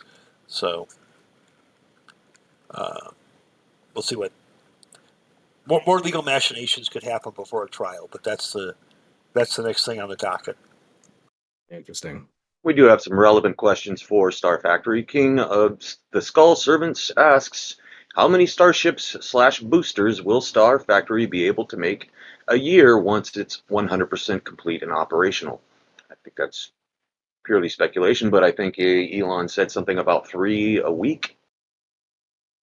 Well, go ahead, Mauser. I believe the goal is to make 100 ships a year, and I think that's total. So they'll have one in Florida and one in Texas.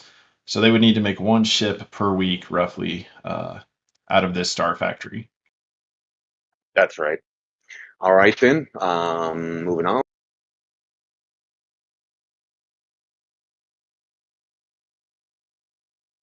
Max sorry. B. Was there another question? Yeah, Max B. Yeah, well, he lives in Minnesota as well, and the pace of construction here is mind-blowing to me. How much can speed be attributed to the climate difference, no freeze, thaw, etc., versus SpaceX 24/7 shifts, etc.? Yeah, we only see building in rapid succession here in Minnesota during our warm months, and that's it. Isn't that warm month? Yeah, right. Yeah, I don't know. I mean, I guess that's part of it, but I mean, they don't ever have to really deal with that, and at the same time, it's summer, so Exactly. I don't Any think rate, that's really related. Elon John asked, is Star Factory construction because of the pause at KSC, or was this always planned? In my opinion, this was always planned. They, from the very beginning, had their power distribution set up for the second half of the building.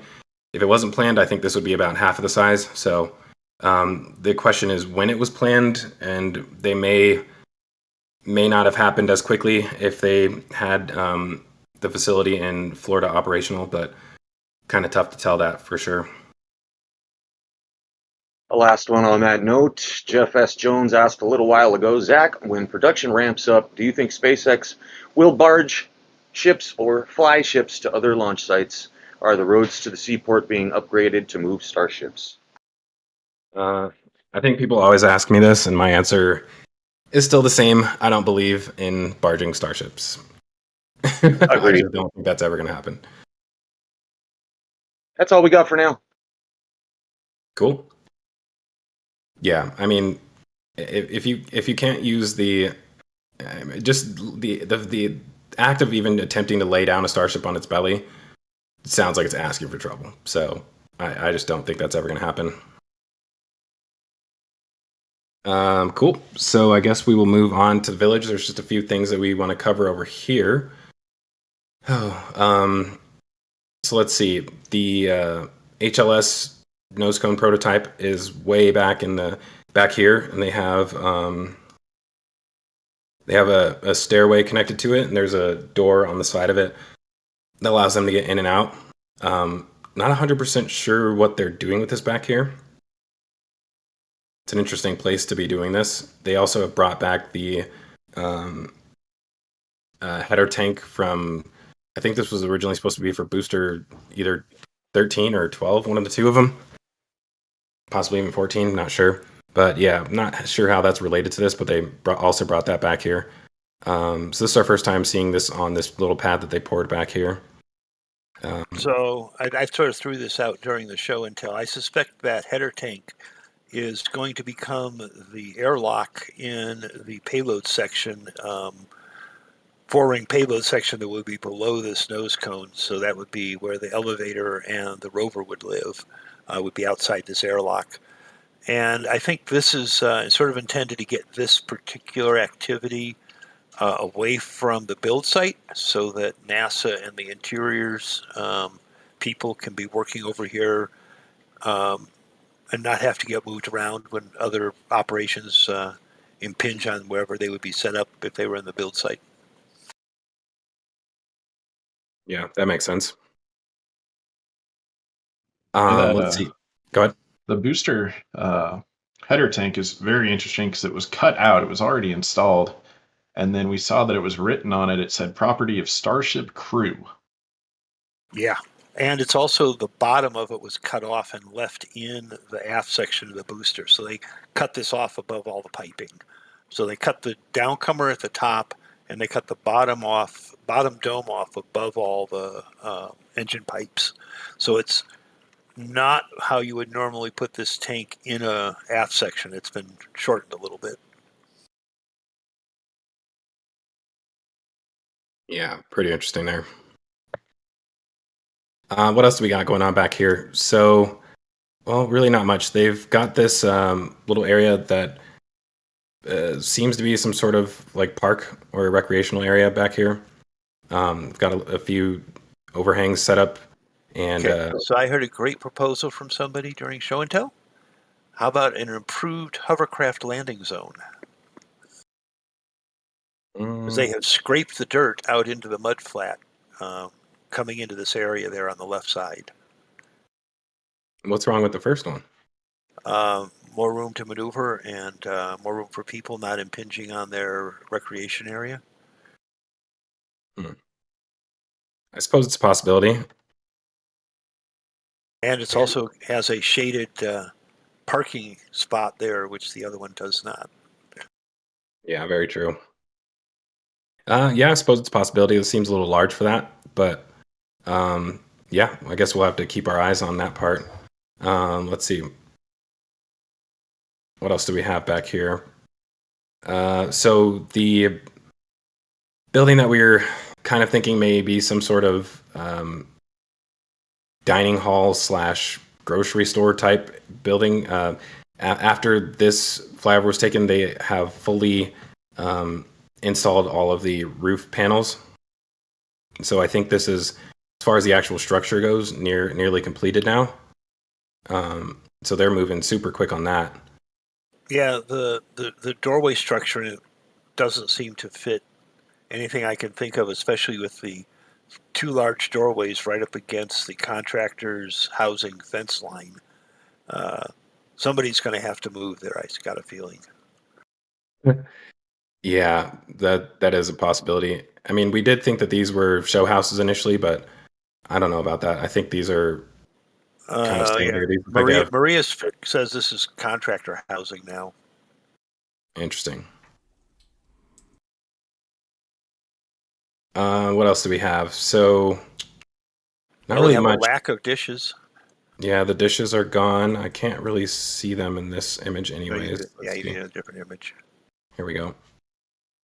Yep, so those dishes are fully removed, and we have not seen them appear back anywhere else, so not really sure what's going to happen with that. And other than that, I don't think there is too much else happening in this area. So, our launch site. Yeah, let's go ahead and move over to the launch site. So finally, some action at the suborbital tank farm area. All of the ready duct and concrete culverts and whatnot were all removed from this area. So that's interesting. Not sure what that means because there's a few possibilities. Number one, they just, first of all, as far as the ready duct goes, ended up just not using that because we haven't seen it relocated anywhere else. So I think they probably just took it away altogether. But the question is, why now? So we do have that black ring structure that is being constructed at Sanchez. And so we also know that there is supposed to be, at least on the plan, another suborbital test site over here. So I do wonder if one of those rings, if it is a static fire, if it is made for static fire tests for boosters, do wonder if they could maybe start preparing this area for that here soon. I think that's a good possibility. Yeah, a relevant question from well over an hour ago I've been saving from Rambo was, is it possible that suborbital pad C is a test stand for boosters? I would say it's certainly possible. Yeah, I mean, you definitely don't need additional static fire stands for ships right now. So, I mean, they really only use one of them at a time. They haven't used Pad A in a very long time. So, yeah, I mean, having a place to do static fire tests on boosters, specifically longer duration tests, would be nice. But again, I would say something like that, unless they're going to put another water system in, would require some sort of flame trench. And so, if they did, and this is all like theoretical, if they did something like that, it's something I would do, mainly because it allows you to do longer duration static fire tests. So on the launch mount, they're really limited to, like, I don't know, I would say 5 to 10 seconds as far as like how long they're able to do that based on the amount of water that they have over there. But if they have a trench, they can do longer duration static fire tests. Like, I would say it's kind of funny because it would make people ask, like, why wouldn't they put a trench on the actual launch mount? But for launching, I don't think a flame trench is needed. For static fire tests, I do think it's needed, because to me it's weird only doing 5-second tests like that, because I just don't know if they're actually truly able to test, in particular, the autogenous pressurization system. Like, I don't know if 5 seconds is enough to really test that system. So, like, once you start getting into like crew launches and high value payloads, I think that some of the requirements may require longer duration static fire tests. So I personally am keeping my eyes out for this area to become another test stand, which hopefully we will see sooner rather than later. If it is, I think we'll see construction on this start immediately after the next launch. Let's see, what else do we have over here? So I guess not much else to talk about on the suborbital side. It is pretty clear they've been keeping this side of the pad clear since they're preparing for the next launch and after the static fire test. So not much to talk about there. At the orbital tank farm, though, got some more progress on the pedestals for the next tanks that we're waiting on. And once again, much has happened since the aerial photos. They were out here pumping concrete into the pedestals Thursday and Friday. Yeah, so I think all of these are completed now. I have to say for sure, but until we see the next aerial. But with the amount of concrete trucks I saw going back there, I would say that they've probably finished pouring all of these. So next step is waiting on the actual tanks to show up. And again, we don't know of them being transported right now, so that may be something that we see after the next launch. But good progress on that back here. As far as the actual existing tank farm goes, not too many changes back here either. So they still have not hooked up this fourth pump, and we have no idea what happened to the fifth one. They brought it back here and then took it away again, but you can see that the conduit has been extended out towards where the fifth pump will be located. So it does look like they do plan on putting that down there soon. Again, that could just be something that happens after the next launch attempt. Not really much else happening at the tank farm, like I said. So, here's a big one, because I guess this is still technically part of the tank farm. The cryo tubes, or the cryo stations, the ship and booster cryo station.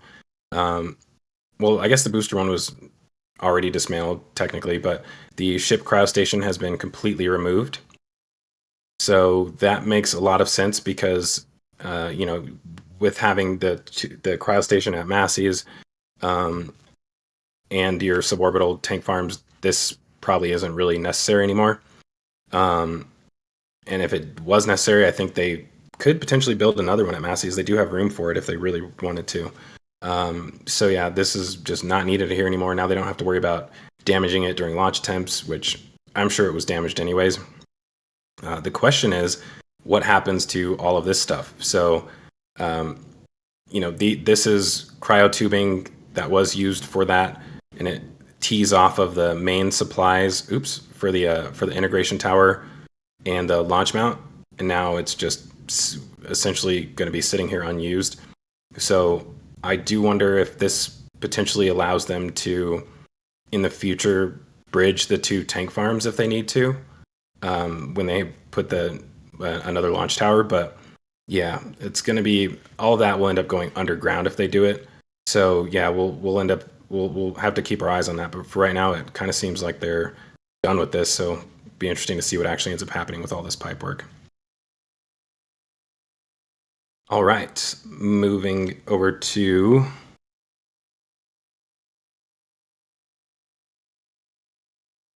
the actual launch pad. So I'm going to get us a picture of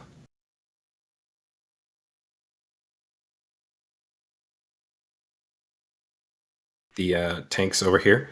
So over the last few weeks, SpaceX has finished hooking up some of these tanks, not all of them. So from the ground view, we could see that about just over half of these tanks, I would say, were hooked up. None of the ones on this side were, but I do think that part of the test yesterday was running this system again with additional additional tanks. I guess you could call them pumps because they essentially are pumps. But yeah, so they've expanded that. They still have a bit more to do. I can actually show some ground images of that since I'm mentioning it. Might as well. Actually, I'll make a comment right here on this picture. We've added a new valve. There's a blue valve among all the red ones in the gas manifold. Yeah, I think that's going to the pipe underneath those. Oops, sorry about that. Let's see here. See if I can zoom in on it. 1 second. Maybe not. So yeah, oh wow, that pipe's gone. Or is it still there? I can't tell. There was a pipe running underneath these. I can't tell if that gray shadow is the pipe or not. Yeah, me neither. It was a lot darker. We'll have to try it from a different angle. Yeah, let's try here.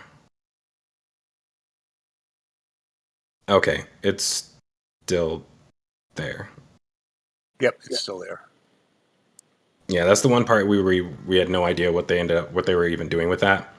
But interesting that they have added that additional valve in there. I think that allows them to increase the amount of pressure that they're able to use. Which should increase the flow. Yeah, it should increase the flow, which we may have seen in the test last night.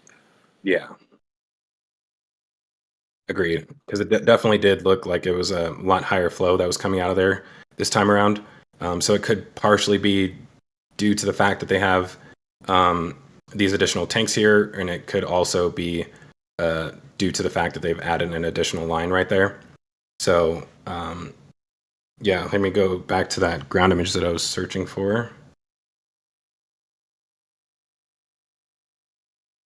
If I can find it.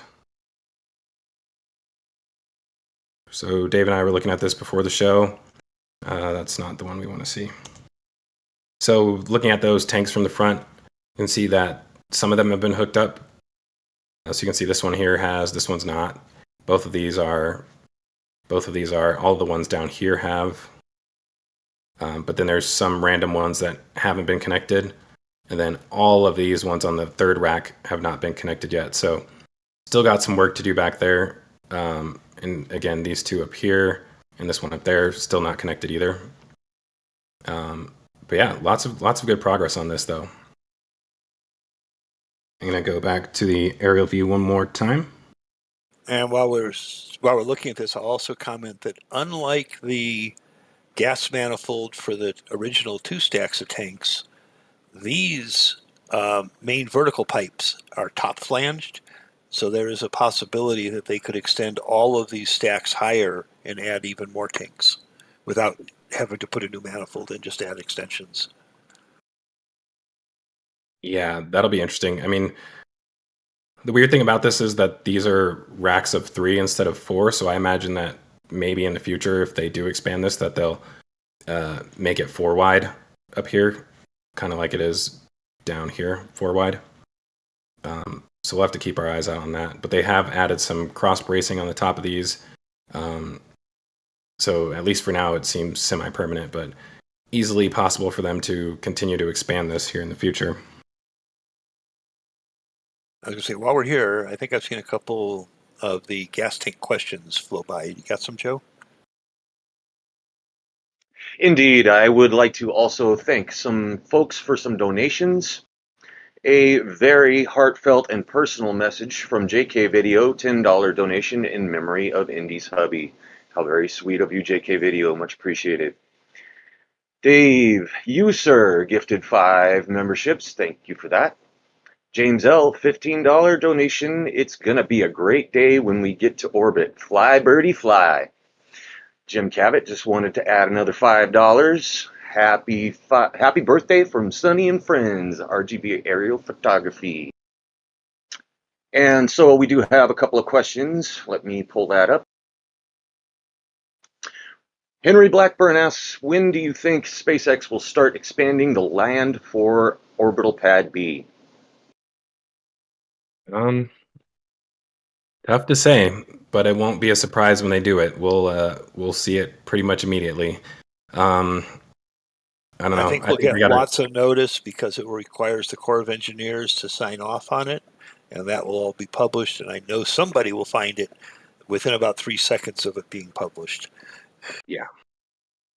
Agreed. Probably Mauser. Yeah, exactly. And Shal asks, how would anything as big as a booster or ship get past Stand B to reach that location? I'm assuming suborbital pad C. Well, it's not as difficult as you would think. I believe that number one, they're easily able to expand this right here, so you can see where the fence is. I don't think they're allowed to do it right now, because I think this would be considered part of the low-lying wetland area, I believe. But they could easily add an additional road here so that they can move boosters back there. Obviously, it will be difficult to move them past here, but coming through the backside may be an option. I think if you went between Stand B and the berm, it would actually not be hard to get by there at all. That is a possibility. It's a little bit of a difficult turn after that. A little bit of a jog. You got that one lowland area that we want to fill, but hopefully that'll be coming soon. And also, the area you were talking about out by the road, that was originally shown as the LR 11,000 storage area for launch. They had a big, long, skinny parking spot there to lay the crane down. Yeah.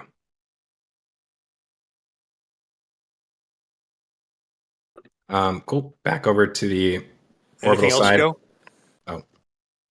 A question just came in. Last night's test seemed a lot more pressurized. Not really a question, but a statement. Yeah, I'm going to show that here in a minute. Once I finish talking about this last little section over here of the tanks. Do you want me to do you want to save the questions till the end, and then we'll just get through the rest of this and answer all the questions at once? You got it. Cool.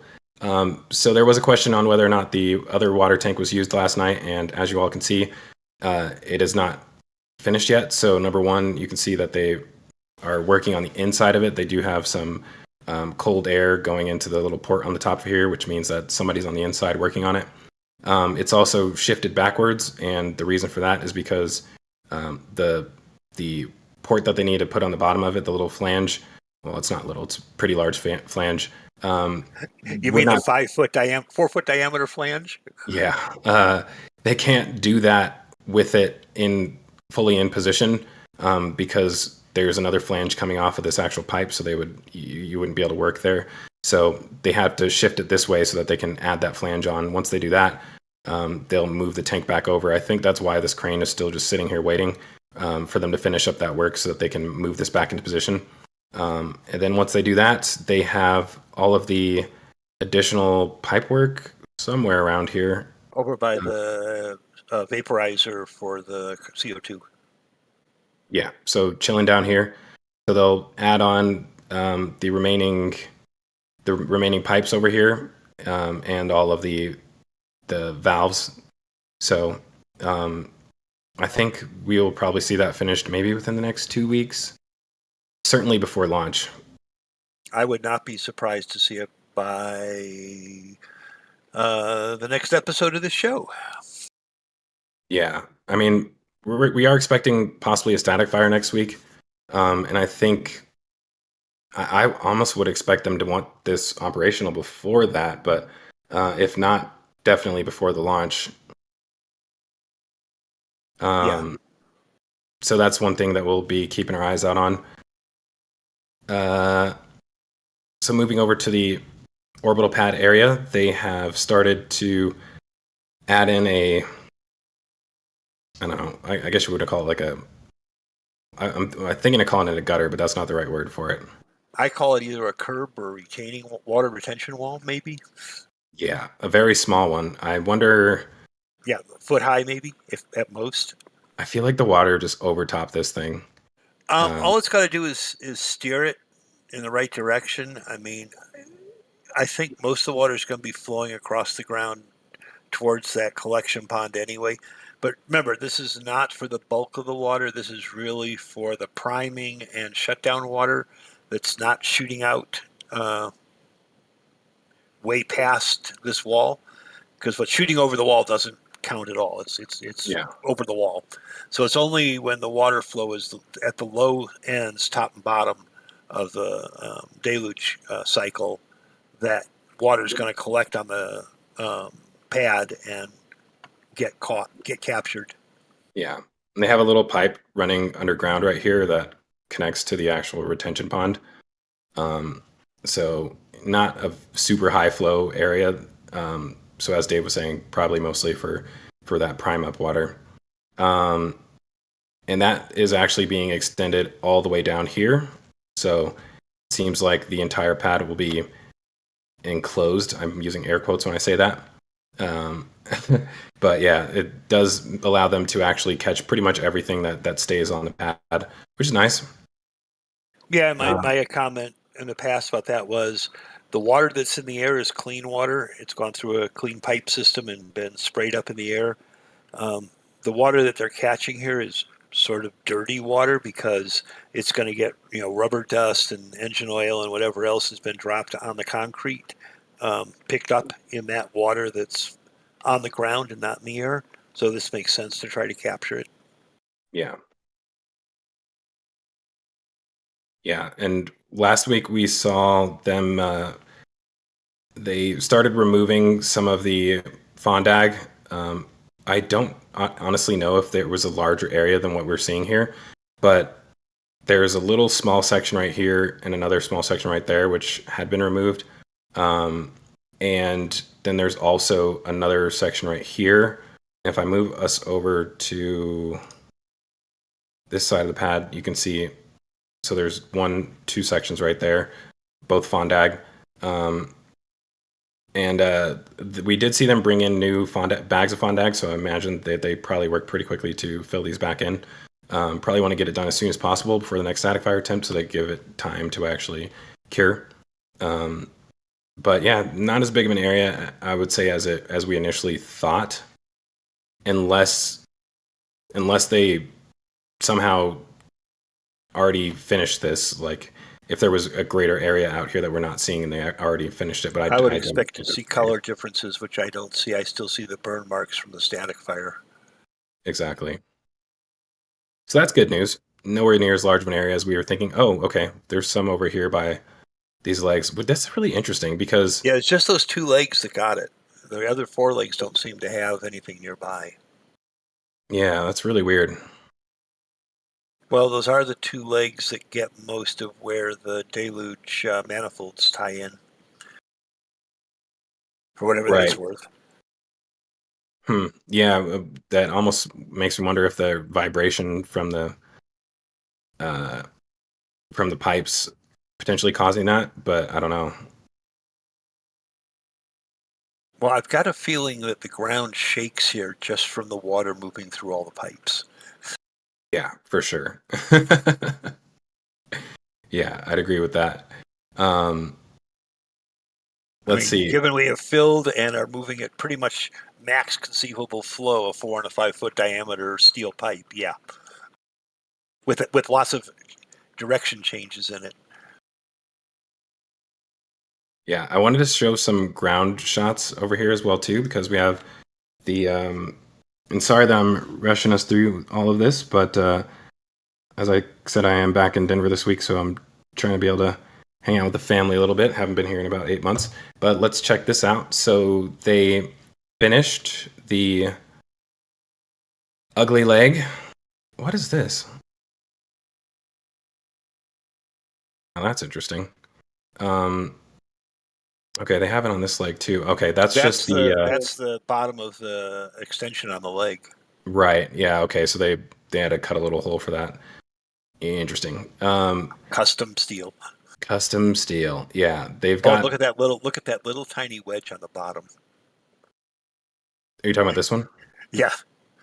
Yeah, that one pretty. was an overhang last week, and it looks like they fixed that, so it's not. So it's. It's all faired in. Yes. Nice. Well, that looks better. And they've also got it all the way up to where the doorway is. So going back to that previous image, you can see the color change here. So everything from this below will be painted, and everything from here up is stainless steel, just like the outer skirt, I guess you can call it, for the walkway.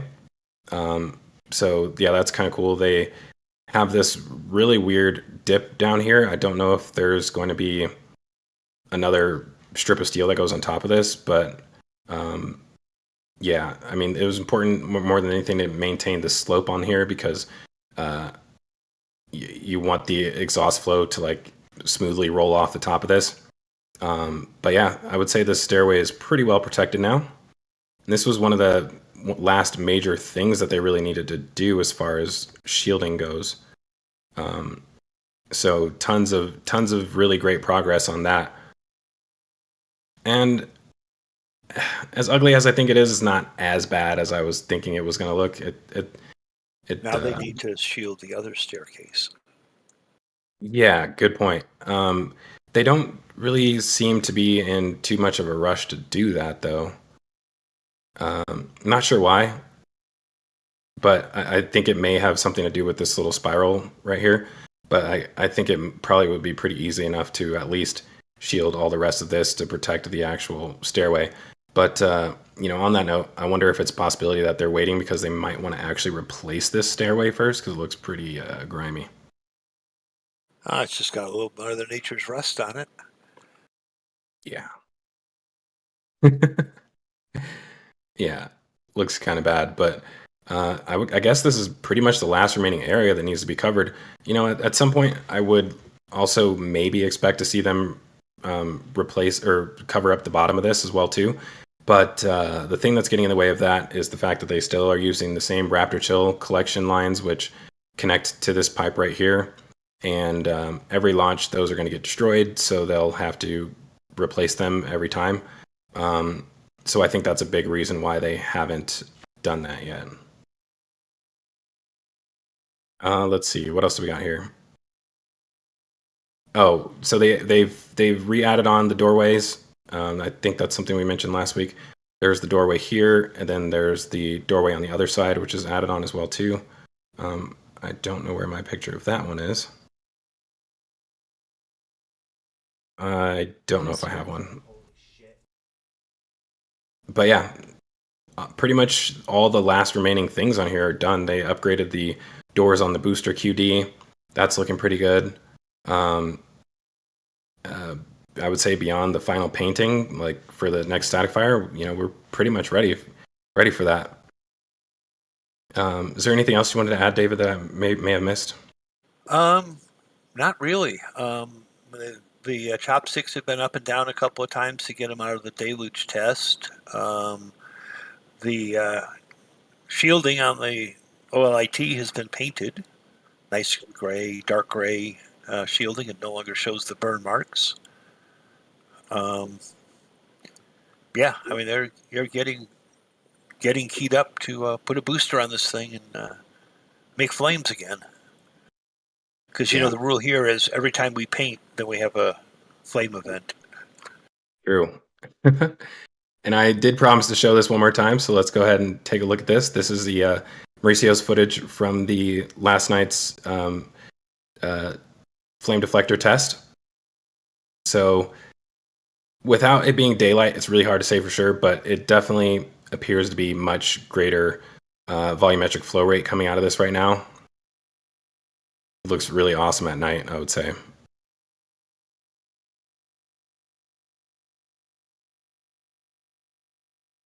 Yeah, I mean, they're really just knocking out all the remaining things that they need to do before this next static fire test. And I would say looking on target for being able to get that done before the week's over, as long as Booster 9 makes its way to the launch site tonight.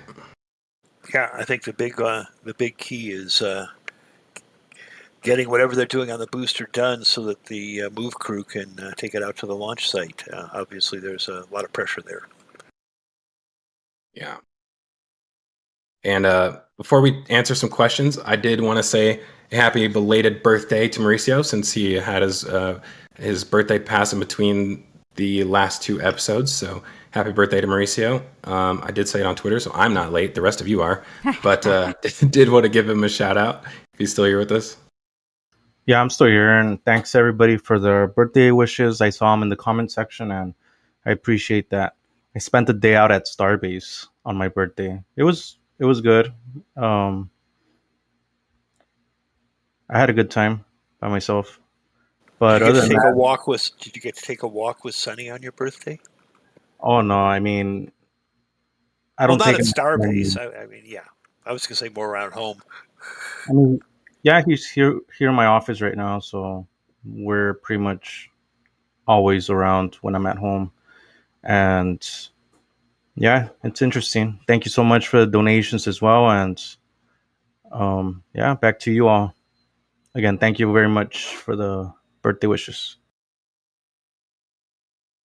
Awesome. Yeah, I hope you're able to enjoy it. I know you're super busy all the time as well too. So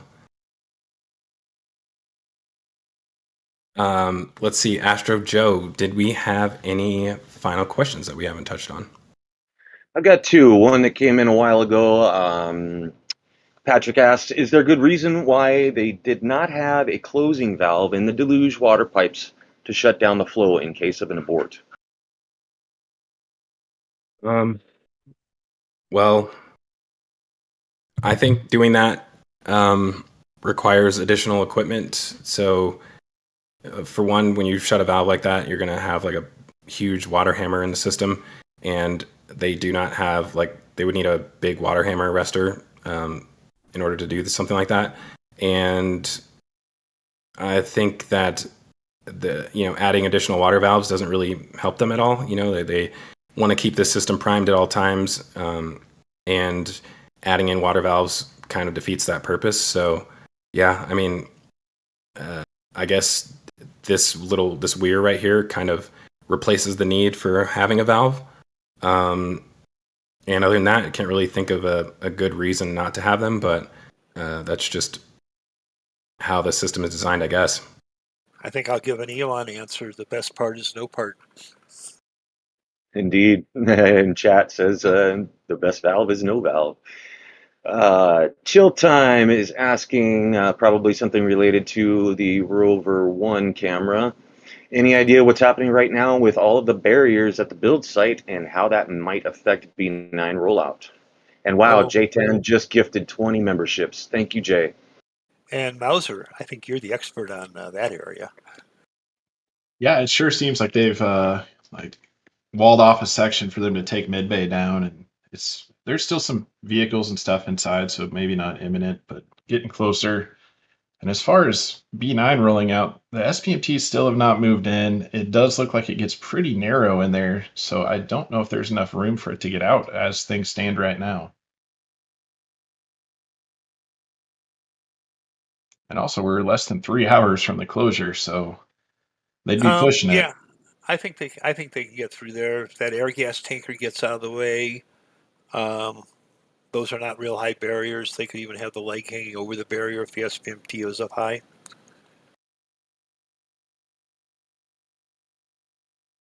Yeah, I think it's a bigger space than you think it is. Yeah, agreed. And that's all I got. So I'm going to go ahead and say thank you all for having me back and making me a permanent fixture on the stream. Happy late birthday, Mauricio. Thank you. Thank you, Indy. Thank you, Zach. Thank you, Dave. Thank you, Mouser, for your time and your knowledge and expertise. Appreciate you being here as well. And Astro Joe signing off. Awesome. Well, I guess I'll go next. Thank you, everybody, for being with us again for another RGV Starbase Weekly live stream. Tons of progress as always, and hopefully next week we'll be talking about a static fire and trying to predict when the next launch will be. Yeah, I can go next. I just want to say thanks for having me and happy late birthday to Mauricio. Yeah, I have no doubt that the next week is going to be really exciting. There's a lot about to take place, so look forward to next week's show. And Mauricio? All right. Yes. I'll say it again. Thanks so much for the birthday wishes. Now about the flyover, we have a weather system that might make it to Starbase. It's very likely, and so we'll keep everybody posted in Patreon Lounge, on Discord, on what's going to happen with that flyover. Our next flyover is on Tuesday at 11 a.m. So hopefully we get that flight done before that system moves through. But other than that, I mean, that's it for me. Thank you so much for joining us today, and you all enjoy your week, your weekend. All right. Indian Star, do you want to do a sign off for us? I think Dave's going to do it. I was going to do that, but I do want to thank Indy Star for producing this whole thing and keeping us all on track. She's been busy in the background today, and if you want to say goodbye, Indy, then I'll take the wrap. Goodbye, Indy. Thanks, Indy. And in the famous words of Grandpa Joe, main engine cutoff, stage separation confirmed. Love you all.